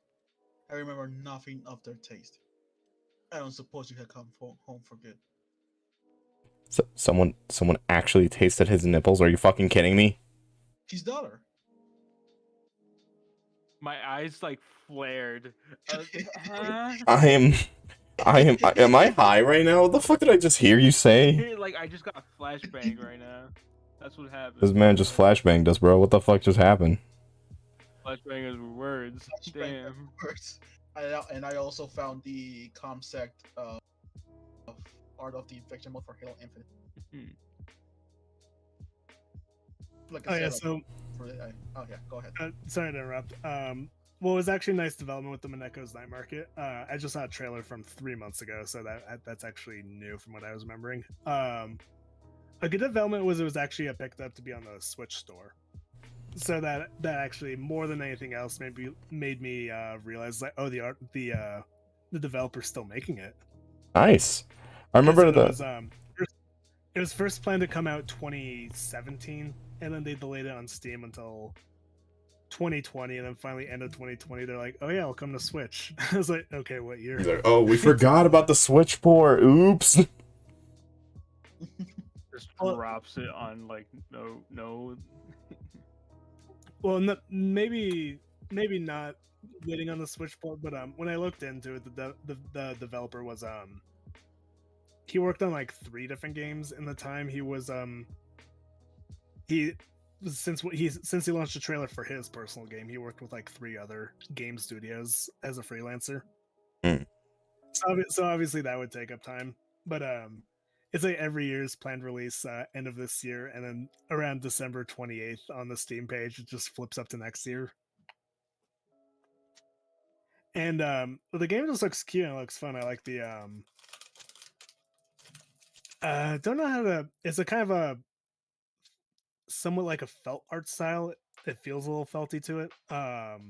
It's like just the definitely cartoonish art style, and the conflict in the plot's rather innocent. Mostly just seems to be concerned about like rescuing cats as like the B plot. Mm. Yeah, I'm watching the trailer right now. For 6 years, it's just been, this is cute and I want it. And I've just been waiting for that long on it. Adorable. I don't know if at some point I'm willing to like make a game for like, you know, I that's always been something I've always wanted to make, but like I don't know how to really begin with that, because that just seems like a lot of, you know, a lot of work, a lot of time dedication that will have to go into it as well. Yeah. I did definitely, in my experience, I wouldn't even call it a company because we didn't get that far, but it was me and 4 other friends. We had sat down to discuss. It's like, all right, do we want to develop this? What ideas do we got? And I do feel a little the outcome of no game ever coming was a bummer, but I at least feel a little good that I guessed that would happen because they didn't listen to me. So it's just kind of like, oh yeah, I was a bit right. So they wanted to do like a complex like a Metroid or Zelda like Right. a 2.5D puzzle game with a deep story and great art style. And then I was there the whole time. I was like, just make a farming game. Just make a farming game. Let's make a farming game. This was before Stardew Valley 2, I'll add. And I'm just like, just make a farming game, because it's just the coding in that I'm barely technical when it comes to coding, but I do understand it's mostly just a bunch of flags. When the days, if you just do off harvest mode, when this day ends, spring day 30, just roll over to summer, and then you do a flag to change the color palette, the models, stuff like that. Yeah. And the programming logic to like even I could program the timer for a plant growing over a few days. It's not even that like complicated either. It's just like it basically have it as a plant 1 basically is like the rooted seed, plant 2 this one in like a certain amount of time, and then like it, depending on when you plant it, it's gonna turn into plant 5, where it's gonna be like winter or stages. And then if it was it moved the timer if it was water that day, if past midnight or whatever. But my friends jumped in straight into the like, they tried 3D modeling. They tried a 3D game just off the bat. Yeah, that's ambitious, but that's a very, very risky thing to try to do. Exactly. So they dreamed big off the bat, and then I was the one person. At least I feel a little justified in my stance. I was like, that's too big. We need to scale it down, do a farming game. And I was even told, I was like, oh, no one plays farming games. It's like, bro, are you kidding me? There's like plenty of people who do that. Stardew Valley was like one of the biggest breakouts, and I was like, people still play them. It's like, come on, guys, we can do that. It sounds like a good idea. You know what you could have done? The evil farming game. And the worst, what made me feel bad about that was, at least as far as programming went, I could actually help with the farming game, and one of the guys was actually like a 2D spray artist too. So there was 100% what everyone could pitch in on that one. And they're like, oh no, we need to do 3D. And then I momentarily designated as like, okay, I'll get the LLC started, I'll do the accounting, I'll do the budgeting, I'll do what do you call I'll outsource if we need to. Yeah. So that way you guys can get like extra help basically. Yeah, but didn't even go that far. They just lost all their spirit, being crushed by the 3D models. Yeah, no, 3D models are just they tend to be a little bit agreed. Yeah, it's a little egregious to deal with sometimes. So who do you think is the best head? Shut the fuck up. Now that's a hard question to answer. I need that reference picture real quick. Also, Rusty, what the fuck do you posted? What do you mean? Who the fuck is that? Oh, that's the artist pair. Oh yeah, they're cool. They also did a lot of music videos, or like kind of like little animations on YouTube. You can look them up. This is not really anything. I just wanted to say that because I do enjoy them. I've actually talked to pair. Really? But yeah. I swear, I was Rusty, you trying to- just get in contact with like any random motherfucker. Next thing you know, you're gonna tell us, like, man, I can't believe we can't get this like really fucking like popular artist, like Mangingo's the fucking like greatest artist known to man, and Rusty could just be like, oh yeah, I talked to him on Saturday. Like, Alright, here's better. fuck. version. He's getting It's he's kidding. getting the most ionized radiation. Oh man, I'm gonna say this I right now. talking to artists. I'm gonna say I this. simply just like talking. Oh yeah, you know, I'm gonna say this right now. Definitely Theater Lord. You can see his fucking skeleton, bro. Yeah, plutonium doesn't fuck around. Yeah, no, that shit will kill you immediately if you get too close. Trying to find this really cool video. It was like, it had to do with, remember the skateboarding maid girls that I posted up there? Yeah. That video I showed before, where it's like just Superman, the song Superman.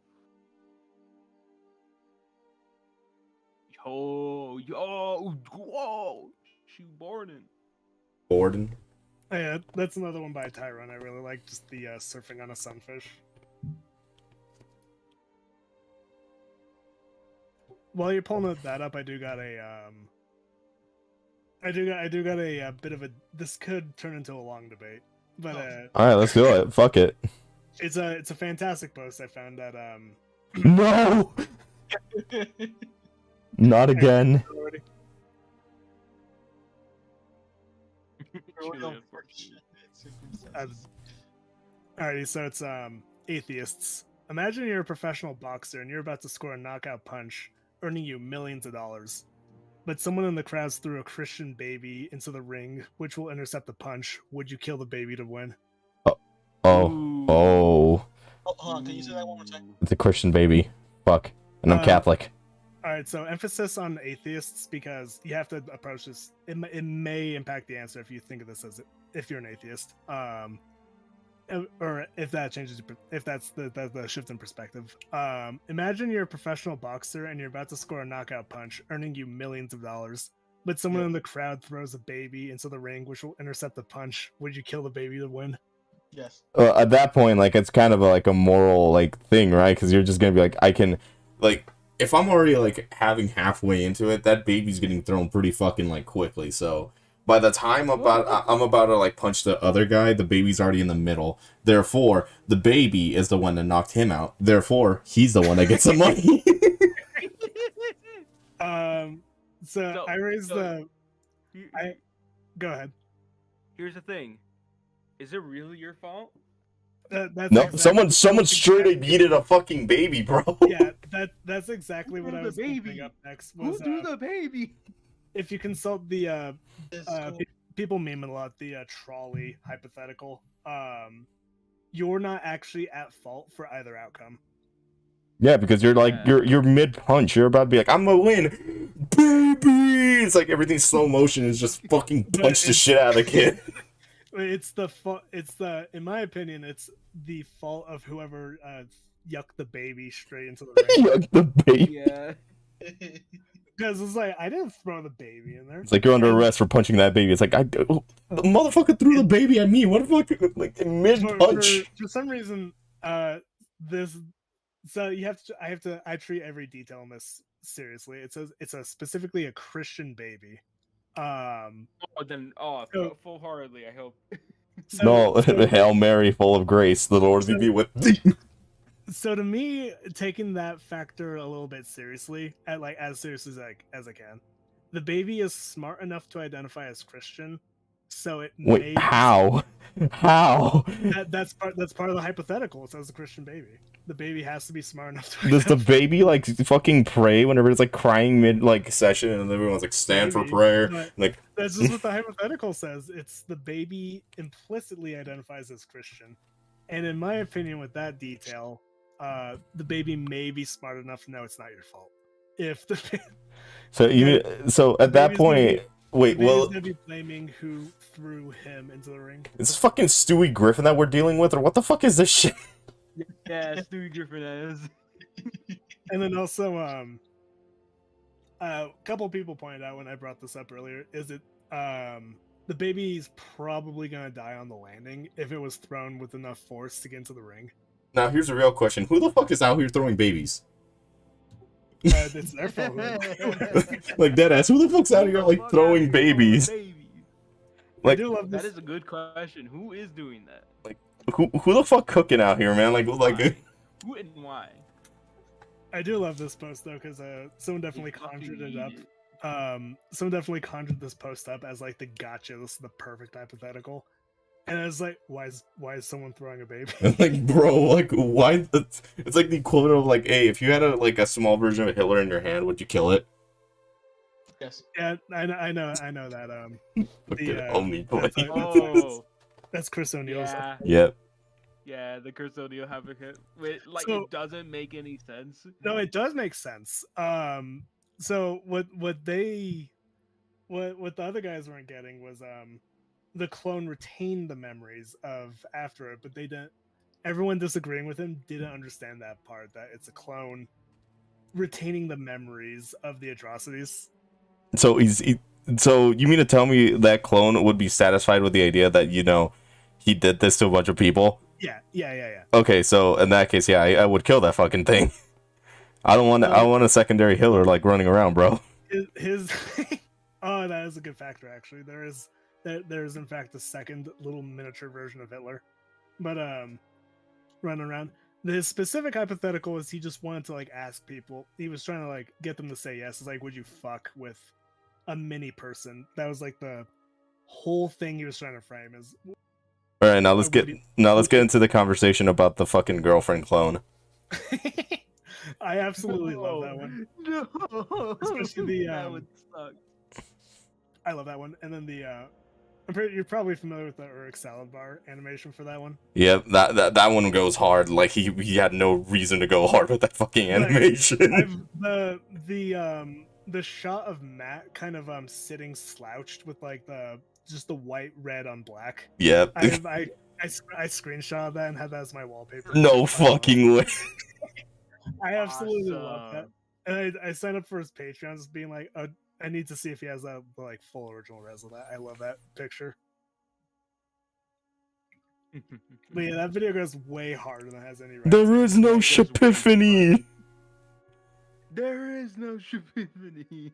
And they all just like it went Just too hard. goes anime-ish. It's like it goes from like a good 10 to a fucking 100 like real fucking quick.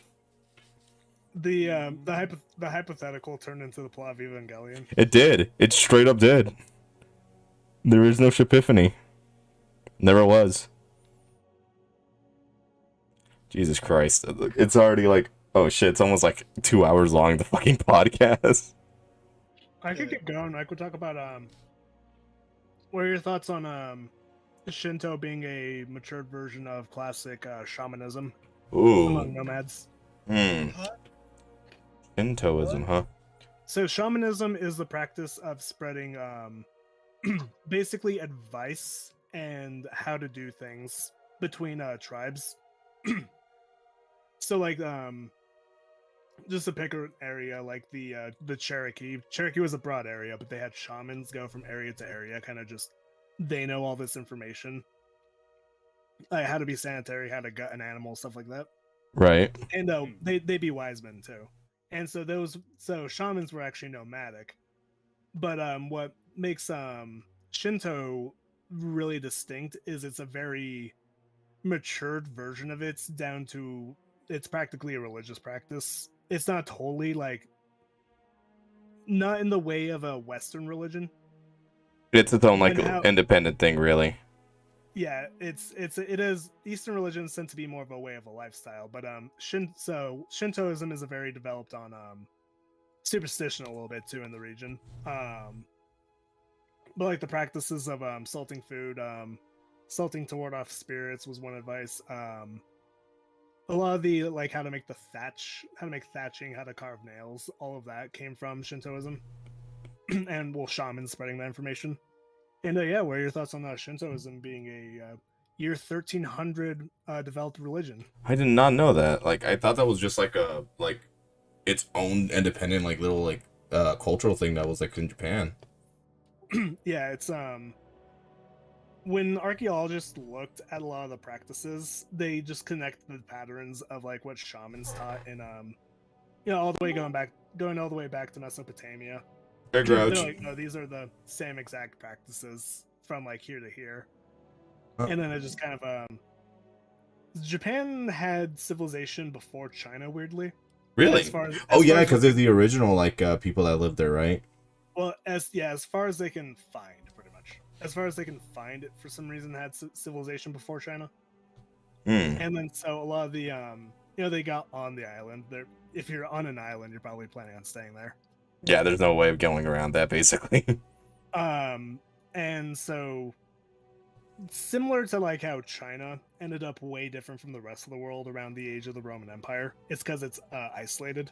And so Shinto and the practice of Shintoism got very specific among it's really weird describing when you have like an Abrahamic god in your head, that it is way different from a kami. They're completely different things. It's like God is and isn't an appropriate word to use. It's a little weird.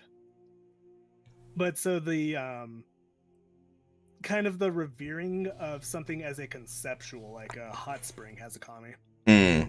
They think like, oh, there's this hot spring, the waterfall, the forest around it. This is one collective thing to not necessarily revere or to worship, but to pay respects to.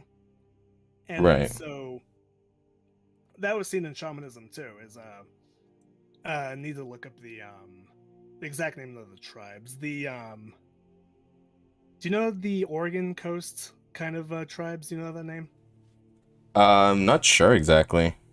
But they had something similar to with the redwood forest. Was this forest is a collective of this is ancients, this is massive. Those trees are massive. They're amazing. And Oh, you're talking about like the redwood trees in like California, right? yeah, and Oregon. I believe. Oregon. Yeah. And I remember that there was some like in California that were But, like fucking massive. But yeah, so very very similar. It's like, oh, this is a unit to sorry, I gotta clear my throat. Yeah. This is a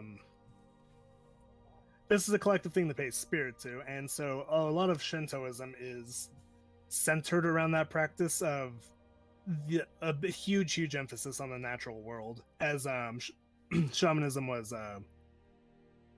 and shamanism is everywhere. It's even if it was a very primitive population, they had some extent of shamanism. Shintoism really stuck with the practice of nature worship first and foremost. Of we revere this mountain, not revere, yes and no, revere.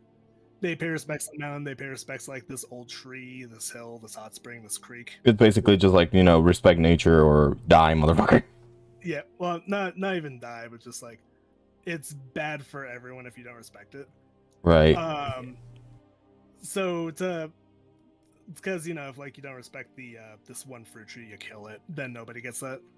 Is the common practice. And if you even like read the Old Testament, you can see a whole bunch of that where it's just lessons on like read the Old Testament and the lens of how to not make your desert tribe of 200 die. Just kind of read it from that lens, and it's like just generally don't kill each other. Yeah, like just genuine shit. Yeah. Generally don't eat all the food. It's just that kind of stuff. Like simple stuff that can like that would help out like any like civilization basically. Yeah, exactly. And Shintoism, though it did get a lot of superstition on like how to ward off evil spirits. Nature worship's the biggest thing in Shintoism, and then the second biggest part is cleanliness. Isn't Shintoism still around though? Yeah. It's I don't know enough to like exactly put it into words, but like as I said, it's partially a lifestyle or just they maintain the tradition. But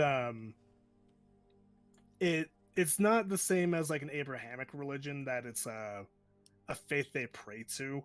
It's kind of a conceptual thing to pay respects to is how it's practiced in the modern age, and they do tend to be a bit more superstitious from what I've been told. So they they won't like litter in the forest and stuff like that, just rather basic. But Shintoism, what made it rather distinct from Abrahamic religion was the it reached the practice of organization of like having monks and disciples and stuff like that teach it.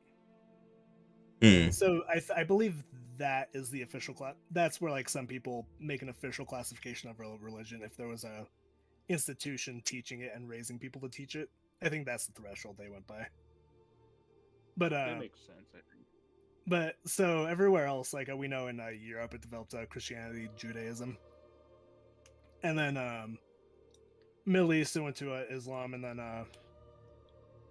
I want to say, oh yeah, also any like a lot of Christian saints are actually just pagan gods, but they just said, oh, that's actually one of our angels. Really?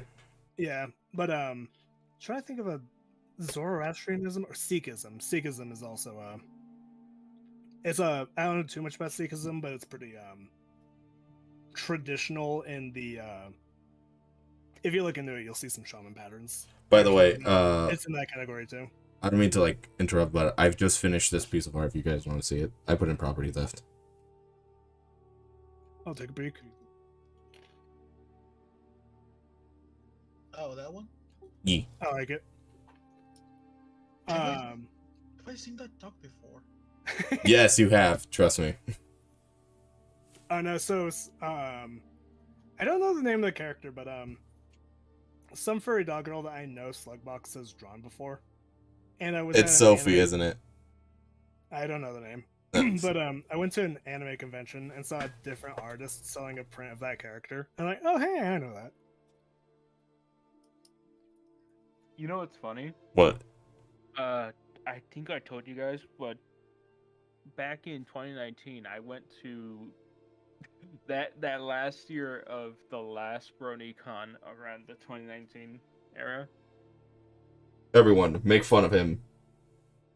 But I shit you not, it was the coolest fucking con. We didn't really do much, me and Tyler, because The creator? about the no. We went to go there. We didn't really do much after a bit. We kind of just went around, just kind of looking at stuff. We did see a few like panels and stuff like that. But the first few things we did was get merch in the merch place, whatever it was called. And we did actually meet Slugbox. We actually met Slugbox. Oh yeah. Really? Yeah. Wow. He said Yeah. he talks about on stream sometimes. Like actually reminiscing about it. Oh, only you need to, but see it from the lens of he likes to be a businessman, and anyone who is going there to sell shit, they love absolutely everything selling out, and that's what he reminisces about. He's like, oh yeah, absolutely everything sold out. I love BronyCon. I want to go to a convention someday. I bought a few stuff for him that day, or I guess more like Tyler bought them for me. But I can say it was definitely fun though, because he'd go and then make like $5,000. Like a con is basically a vacation, somewhat, But a lot more busy. But like, imagine making like $5,000 in one weekend. Of course, he'd like BronyCon. Yeah, I need to take out some prints from my work, but the unfortunate part is that most of my work is commission work, so it's kind of in a gray area. I'm gonna be honest. Yeah. I have a signed print from him. Nice. And it's somewhere in my luggage with all the other prints that I got from him that year. I also have keychains, but I think I gave one or two of them to no, I gave one of them to my brother's ex-girlfriend and then one to my mom because she liked it. And I was like, here, you can have it. Nice. Hey Rusty. I still have the last one, I think. Hey Rusty, you want to buy one of my stickers? You dick. I told my family that about the sticker, and I said this is the cheapest birthday present that I'm asking for. You want to see my sticker, weeb man? Cheapest. Because it's $2.50, right? Yeah, $2.50. Yeah, they didn't say yes, but they didn't say no. Hey That's weeaboo what man, do you want to see the sticker? Slightly related. Last anime convention I went to, I was so I was very prudish against VTubers for a while. Really? Partially because so the tech and the practice had been there since like 2014. Yeah. Yeah. And so I just kind of had this attitude of I also tend to not like network produced stuff very often. So Oh yeah. I just got to the stage like, oh yeah, I don't want to like it. Is it just kind of got to that stage, and then so I just finally started checking out the Hololive group, and I just know I liked Okayu, and then I was saw someone selling some stickers there, and to me what was just kind of a little funny was I want to buy the Okayu sticker. She was just throwing in free stickers. She's like, do you like Mume? I'm like, yeah. And then just getting stickers of characters I don't even know for free. Damn, nice.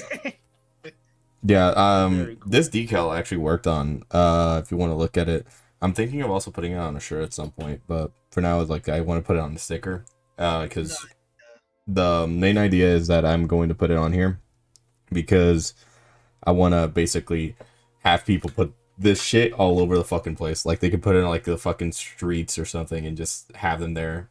Yes. That way, Like around your town. yeah, I'm gonna do that with one of these. I'm gonna put it like in a specific little like area near where I work.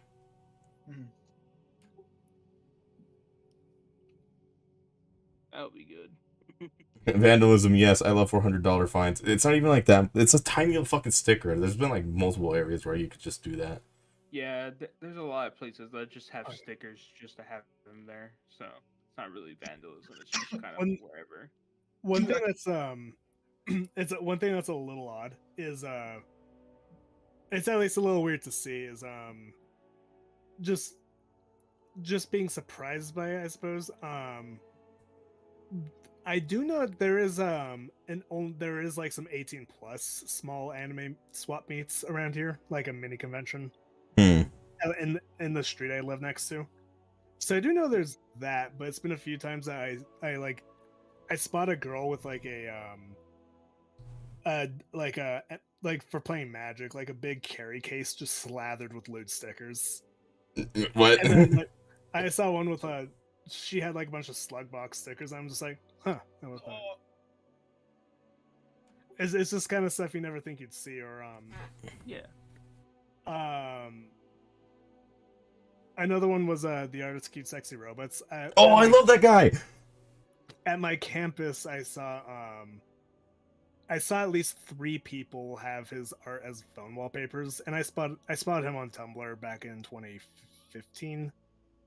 Mm-hmm. Yeah, 2015. and then 2018, seeing people have his art as phone wallpapers, that was interesting. Damn, his art like is something I really want to achieve as well, but it's like his skill level is just through the fucking roof. The guy is like impressive. But he there's a specific number you can find, but if you check his gallery, just at least under that brand, it's over like 3,000 pictures. Yeah, no, he's incredible. Is that Skyrim music? Yeah, it's just random playlists I have in the background.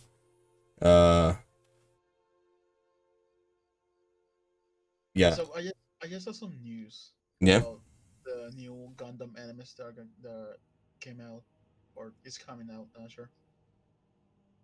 So one of the top voice actors is going to be playing like a dark skin uh, LGBTQ character. Mm-hmm. The voice actor is white, and I'm assuming it's straight, Oh no. and people Oh no. are complaining about that.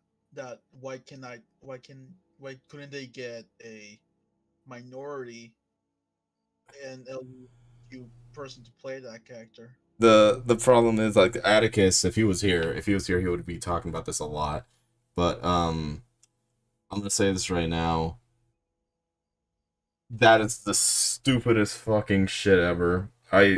It's just segregation at that point. Cause bro, if you're a voice actor, you're going to act like that. Like acting is something that you have to do. And E- some people Even have the. Oh, sorry. Go ahead. I was gonna say even the co-workers were like they're the other people that were also voicing in that anime were also tweeting about the fact that I don't like this person because they could have gotten another person. Isn't that racist? I mean, Yeah, a little bit. Isn't that racist?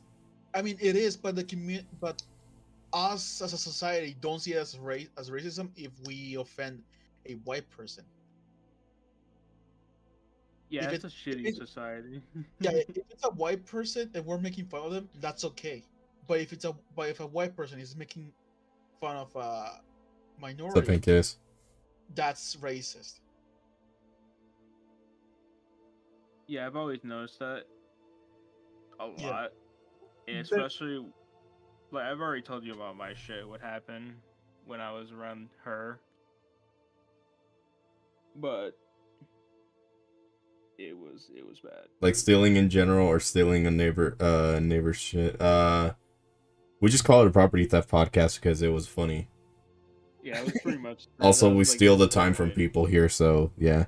No, but Yeah, it's we were fucking just fun. talking about just people being extremely fucking uncooperative when it comes to being a professional fucking voice actor, and Atticus can definitely agree with us with that because he is a voice actor.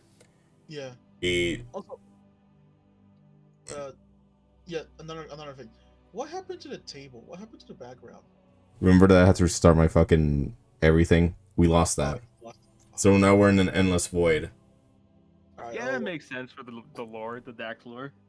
And that is blood. Yeah. What is this? Fortnite? Yes, Yes. the Fortnite lore. To correct one number, and then I kind of touched on the topic was CSR actually has 980 pictures on the on the Hentai Foundry, Nice. and I know that didn't have every upload from his Tumblr, but so in 5 years, over 1,000 pictures, or rather 6 years. Yeah, so some people it's a debate that never seemed it comes up, it doesn't make a big fuss, and then it just fizzles out as some people claim that voice actors should be the same ethnicity of someone they're voicing. But uh a lot of people just kind of like net disagree with that, and then the topic dies and it comes back up a lot. But it does seem to come up a weird bit. I was speaking Spanish in college, and I did one time get a girl say I wasn't allowed to speak Spanish because I look white. Retarded. And then Oh it's my like there's the whole country of Spain, and my mom was adopted by Hispanic people, so it's like I can. So there's many there's a lot of logical flaws. I a lot of those takes, they just come from young people, Oh yeah. more or less. People really need to just be educated, man. It's so stupid. Like Yeah, it's people don't really. it is a case of being educated a bit, but it tends to be like Internet being stupid. it does even connect to that. It's a lot of people using the internet for the first time get a huge dose of a whole bunch of different perspectives all at once, and with like no mental habit to skip over that stuff either. Yeah. And then so like where I grew up, it's mostly white.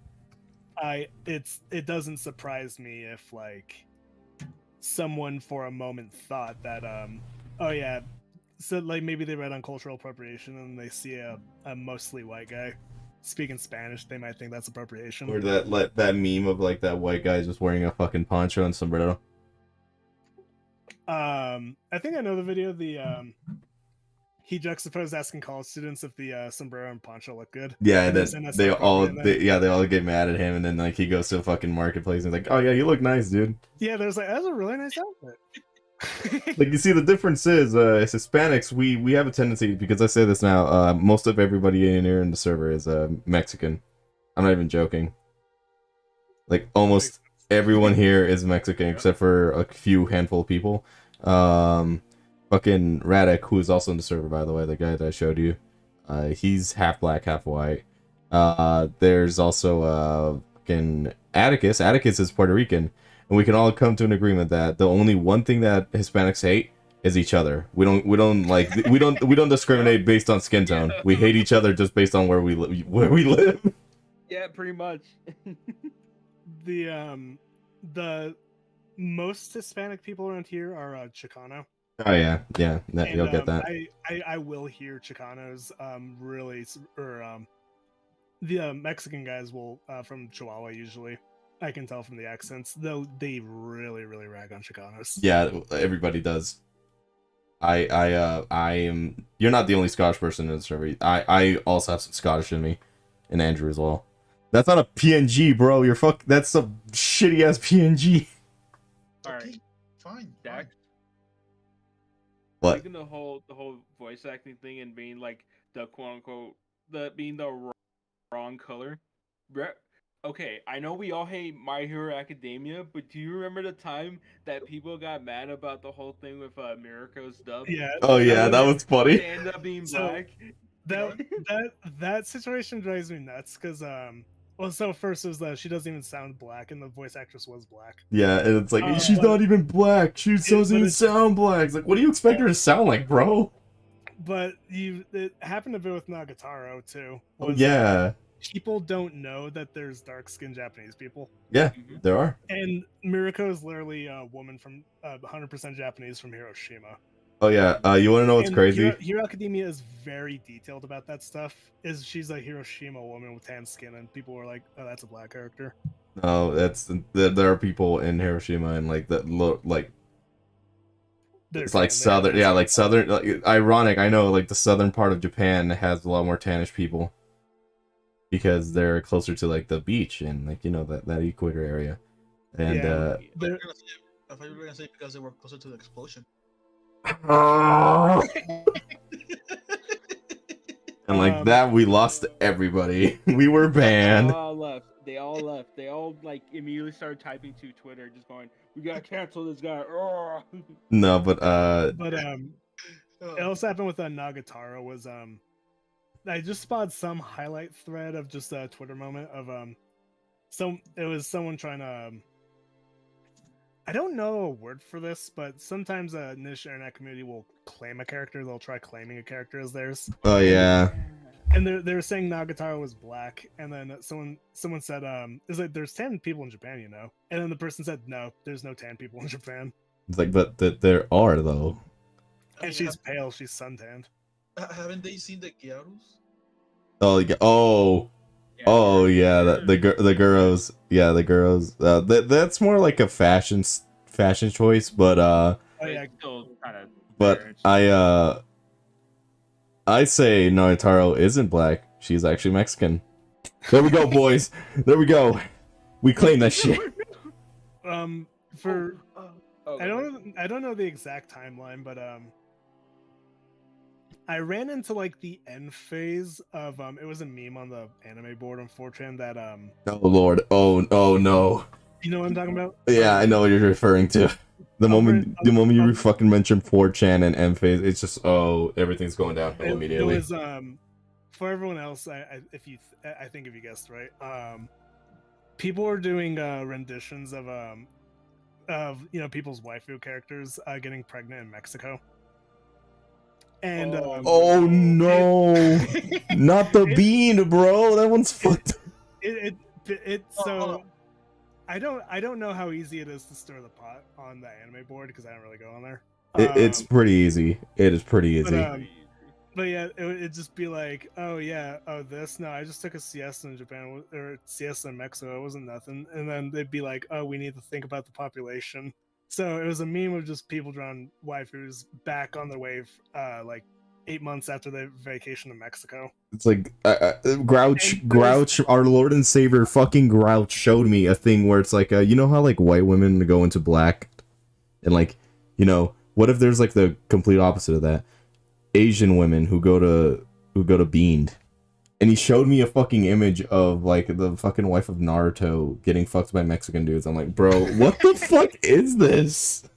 Yeah, I think I saw it for like a second. I went, I'm good. And it's like, what the? That's a thing that happens. It's called Beamed. What the fuck? It's a stupid word. But you can find that for almost anything. I legitimately find it funny because whenever I hear the word beamed, all I can think of is that fucking it's You're gonna get beamed. You've been beamed. Oh yeah, that one. The really funny meme, like with the bean, the green bean. Yeah, no, that's the only one I can really think of. Just you've been beamed. It's like, what the fuck? Like that's the only thing that comes into my fucking mind. It's so fucking bad. It's so fucking stupid too.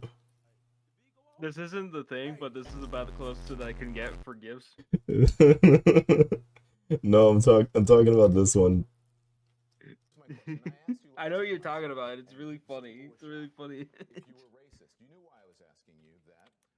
Related, I actually commissioned an example of something you shared of with the Evangelion characters in Mexico.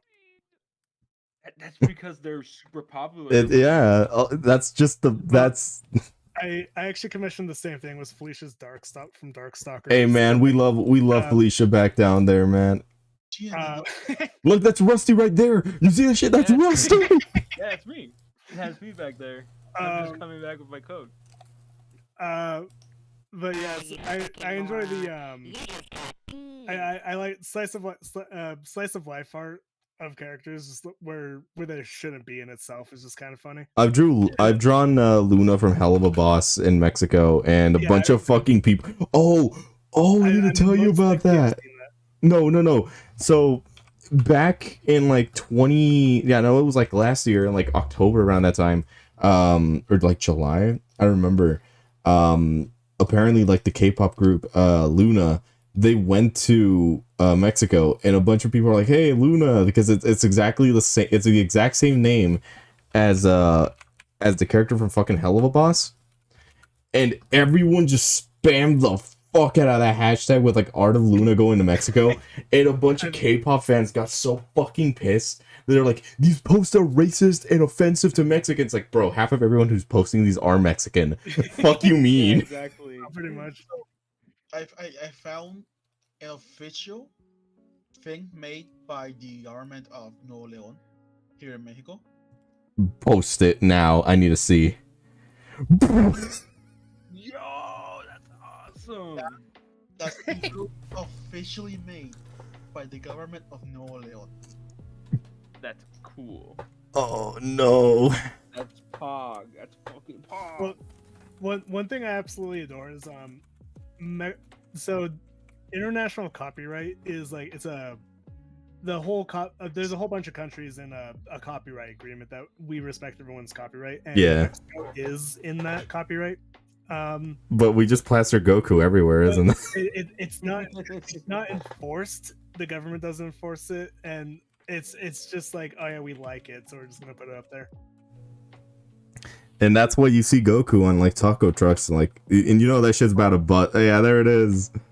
Or like Tijanos in a Tijan. Like remember that the taco. Shut the fuck up with Tijanos, bro. That's so fucking stupid. I love Tijanos.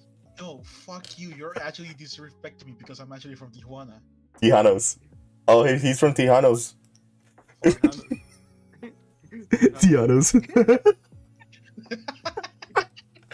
God damn it, we're fucking diluting back. Alright, yeah, that's what I'm up. Graphic design. Fuck that shit. This reminds me of the Spanish skeleton, reinforcing the point that Mexicans only hate each other. Yeah, that's true. We Yeah, kind of that's we do. We hate people from fucking like I'm from fucking Aguascalientes, and I hear nothing more than just people fucking being mad at us because we're whiter. That's not even a joke. That's Yeah, true. That's funny. It's just really funny. It's really fucked up, but it's great. I want one of those. Those look like they're fucking smacking like. Yeah. Wait a minute. Are those Mexican or are they fucking Japanese? Because they're entirely different. Japanese. I need to go to Japan. I'm sorry, guys. I need to find. I need to get married to Radic immediately. I'm going to Japan. I need a shit.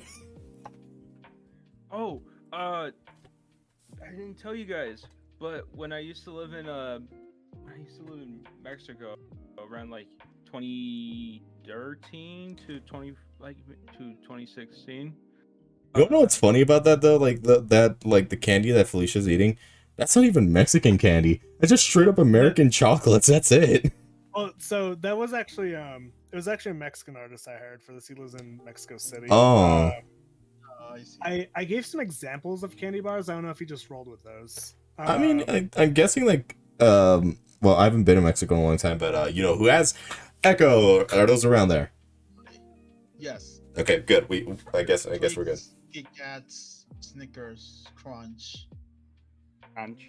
and they did got the pesos right. Oh yeah, because they're tiny. But so what actually kind of started the picture was what was it? It was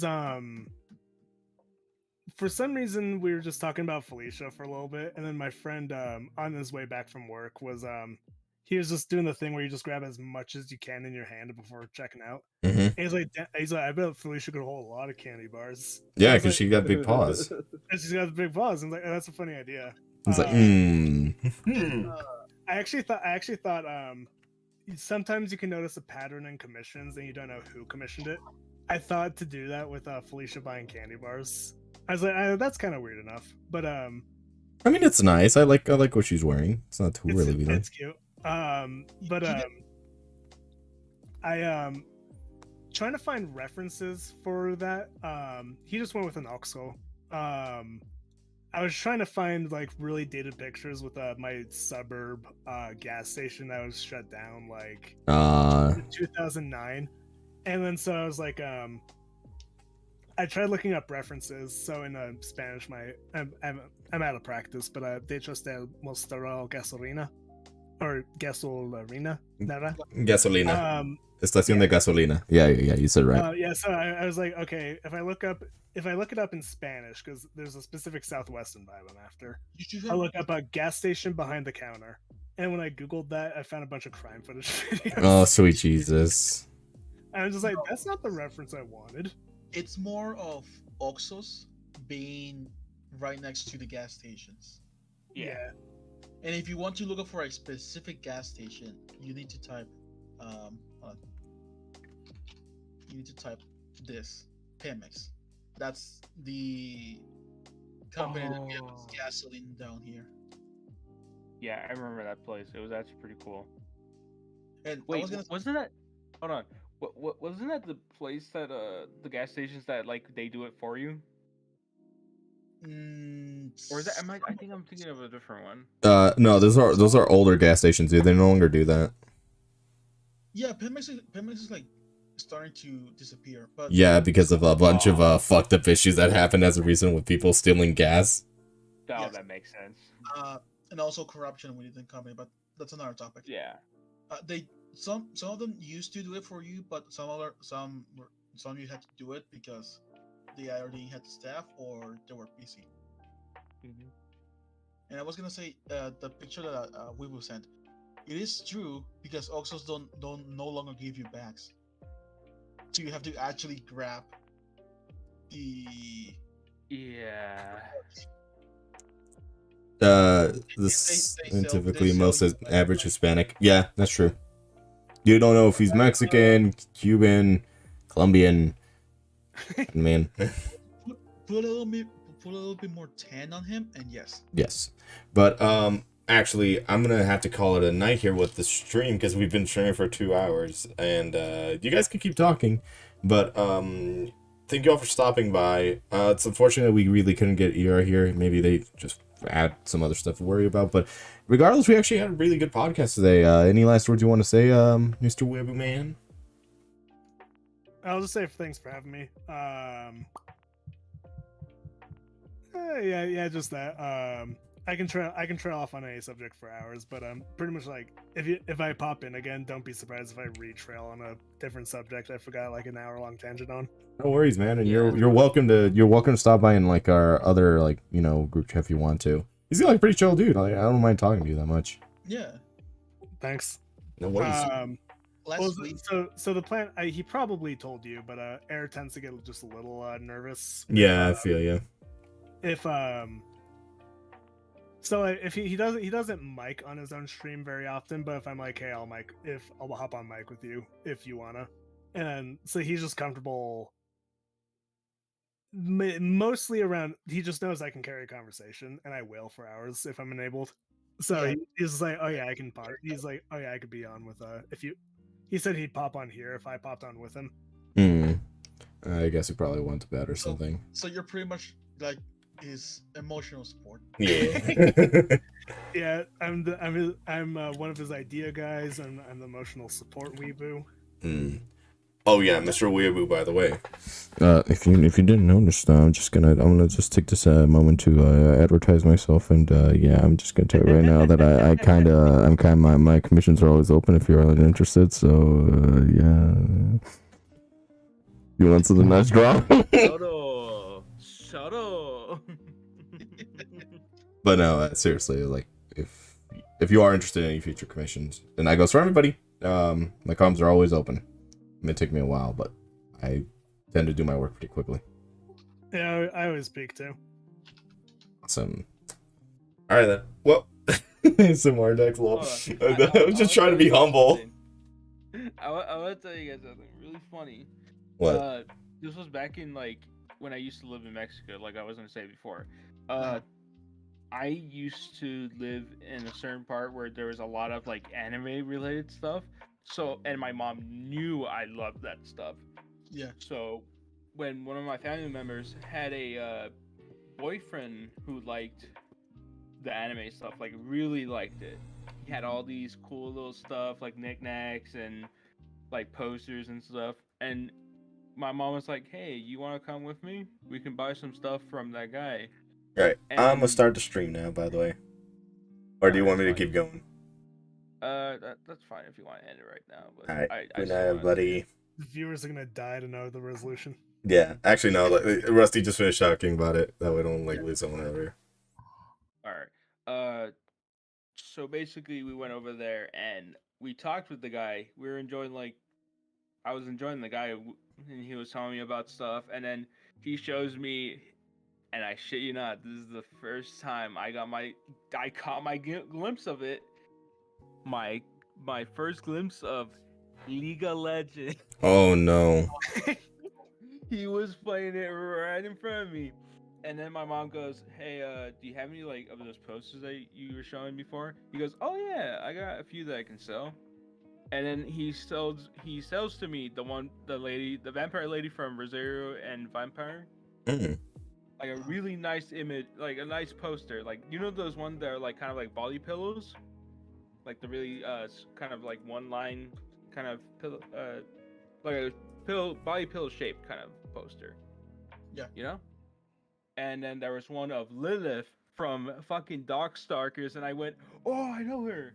I remember playing this game when I was in California. I was playing like the arcade version, the collection. I remember playing Lilith, and I enjoyed her playstyle, so I got that one. And I got some other ones like Black Rock Shooter and stuff like that. And I had never known about League of Legends. I knew about like Team Fortress 2 and all that stuff at the time. I already knew about it, played a lot. And the guy goes, "Hey, if you're looking to get like a new PC at some point, I can help you with that." He was the first person to give me a PC. Just Nice. to give it to me. That's fantastic. Awesome. And that was my first PC. That was my first personal computer. And it was a shit heap, but I loved every second of it because Mexico is Mexico and it's pretty rough out there. So And look at you now. You have an even shittier PC. No, my PC's fine. Good night, everybody. Make fun of Rusty for having a shit PC. Woo! All right, now thank you all. No, seriously. Take care, everybody. You have a good one.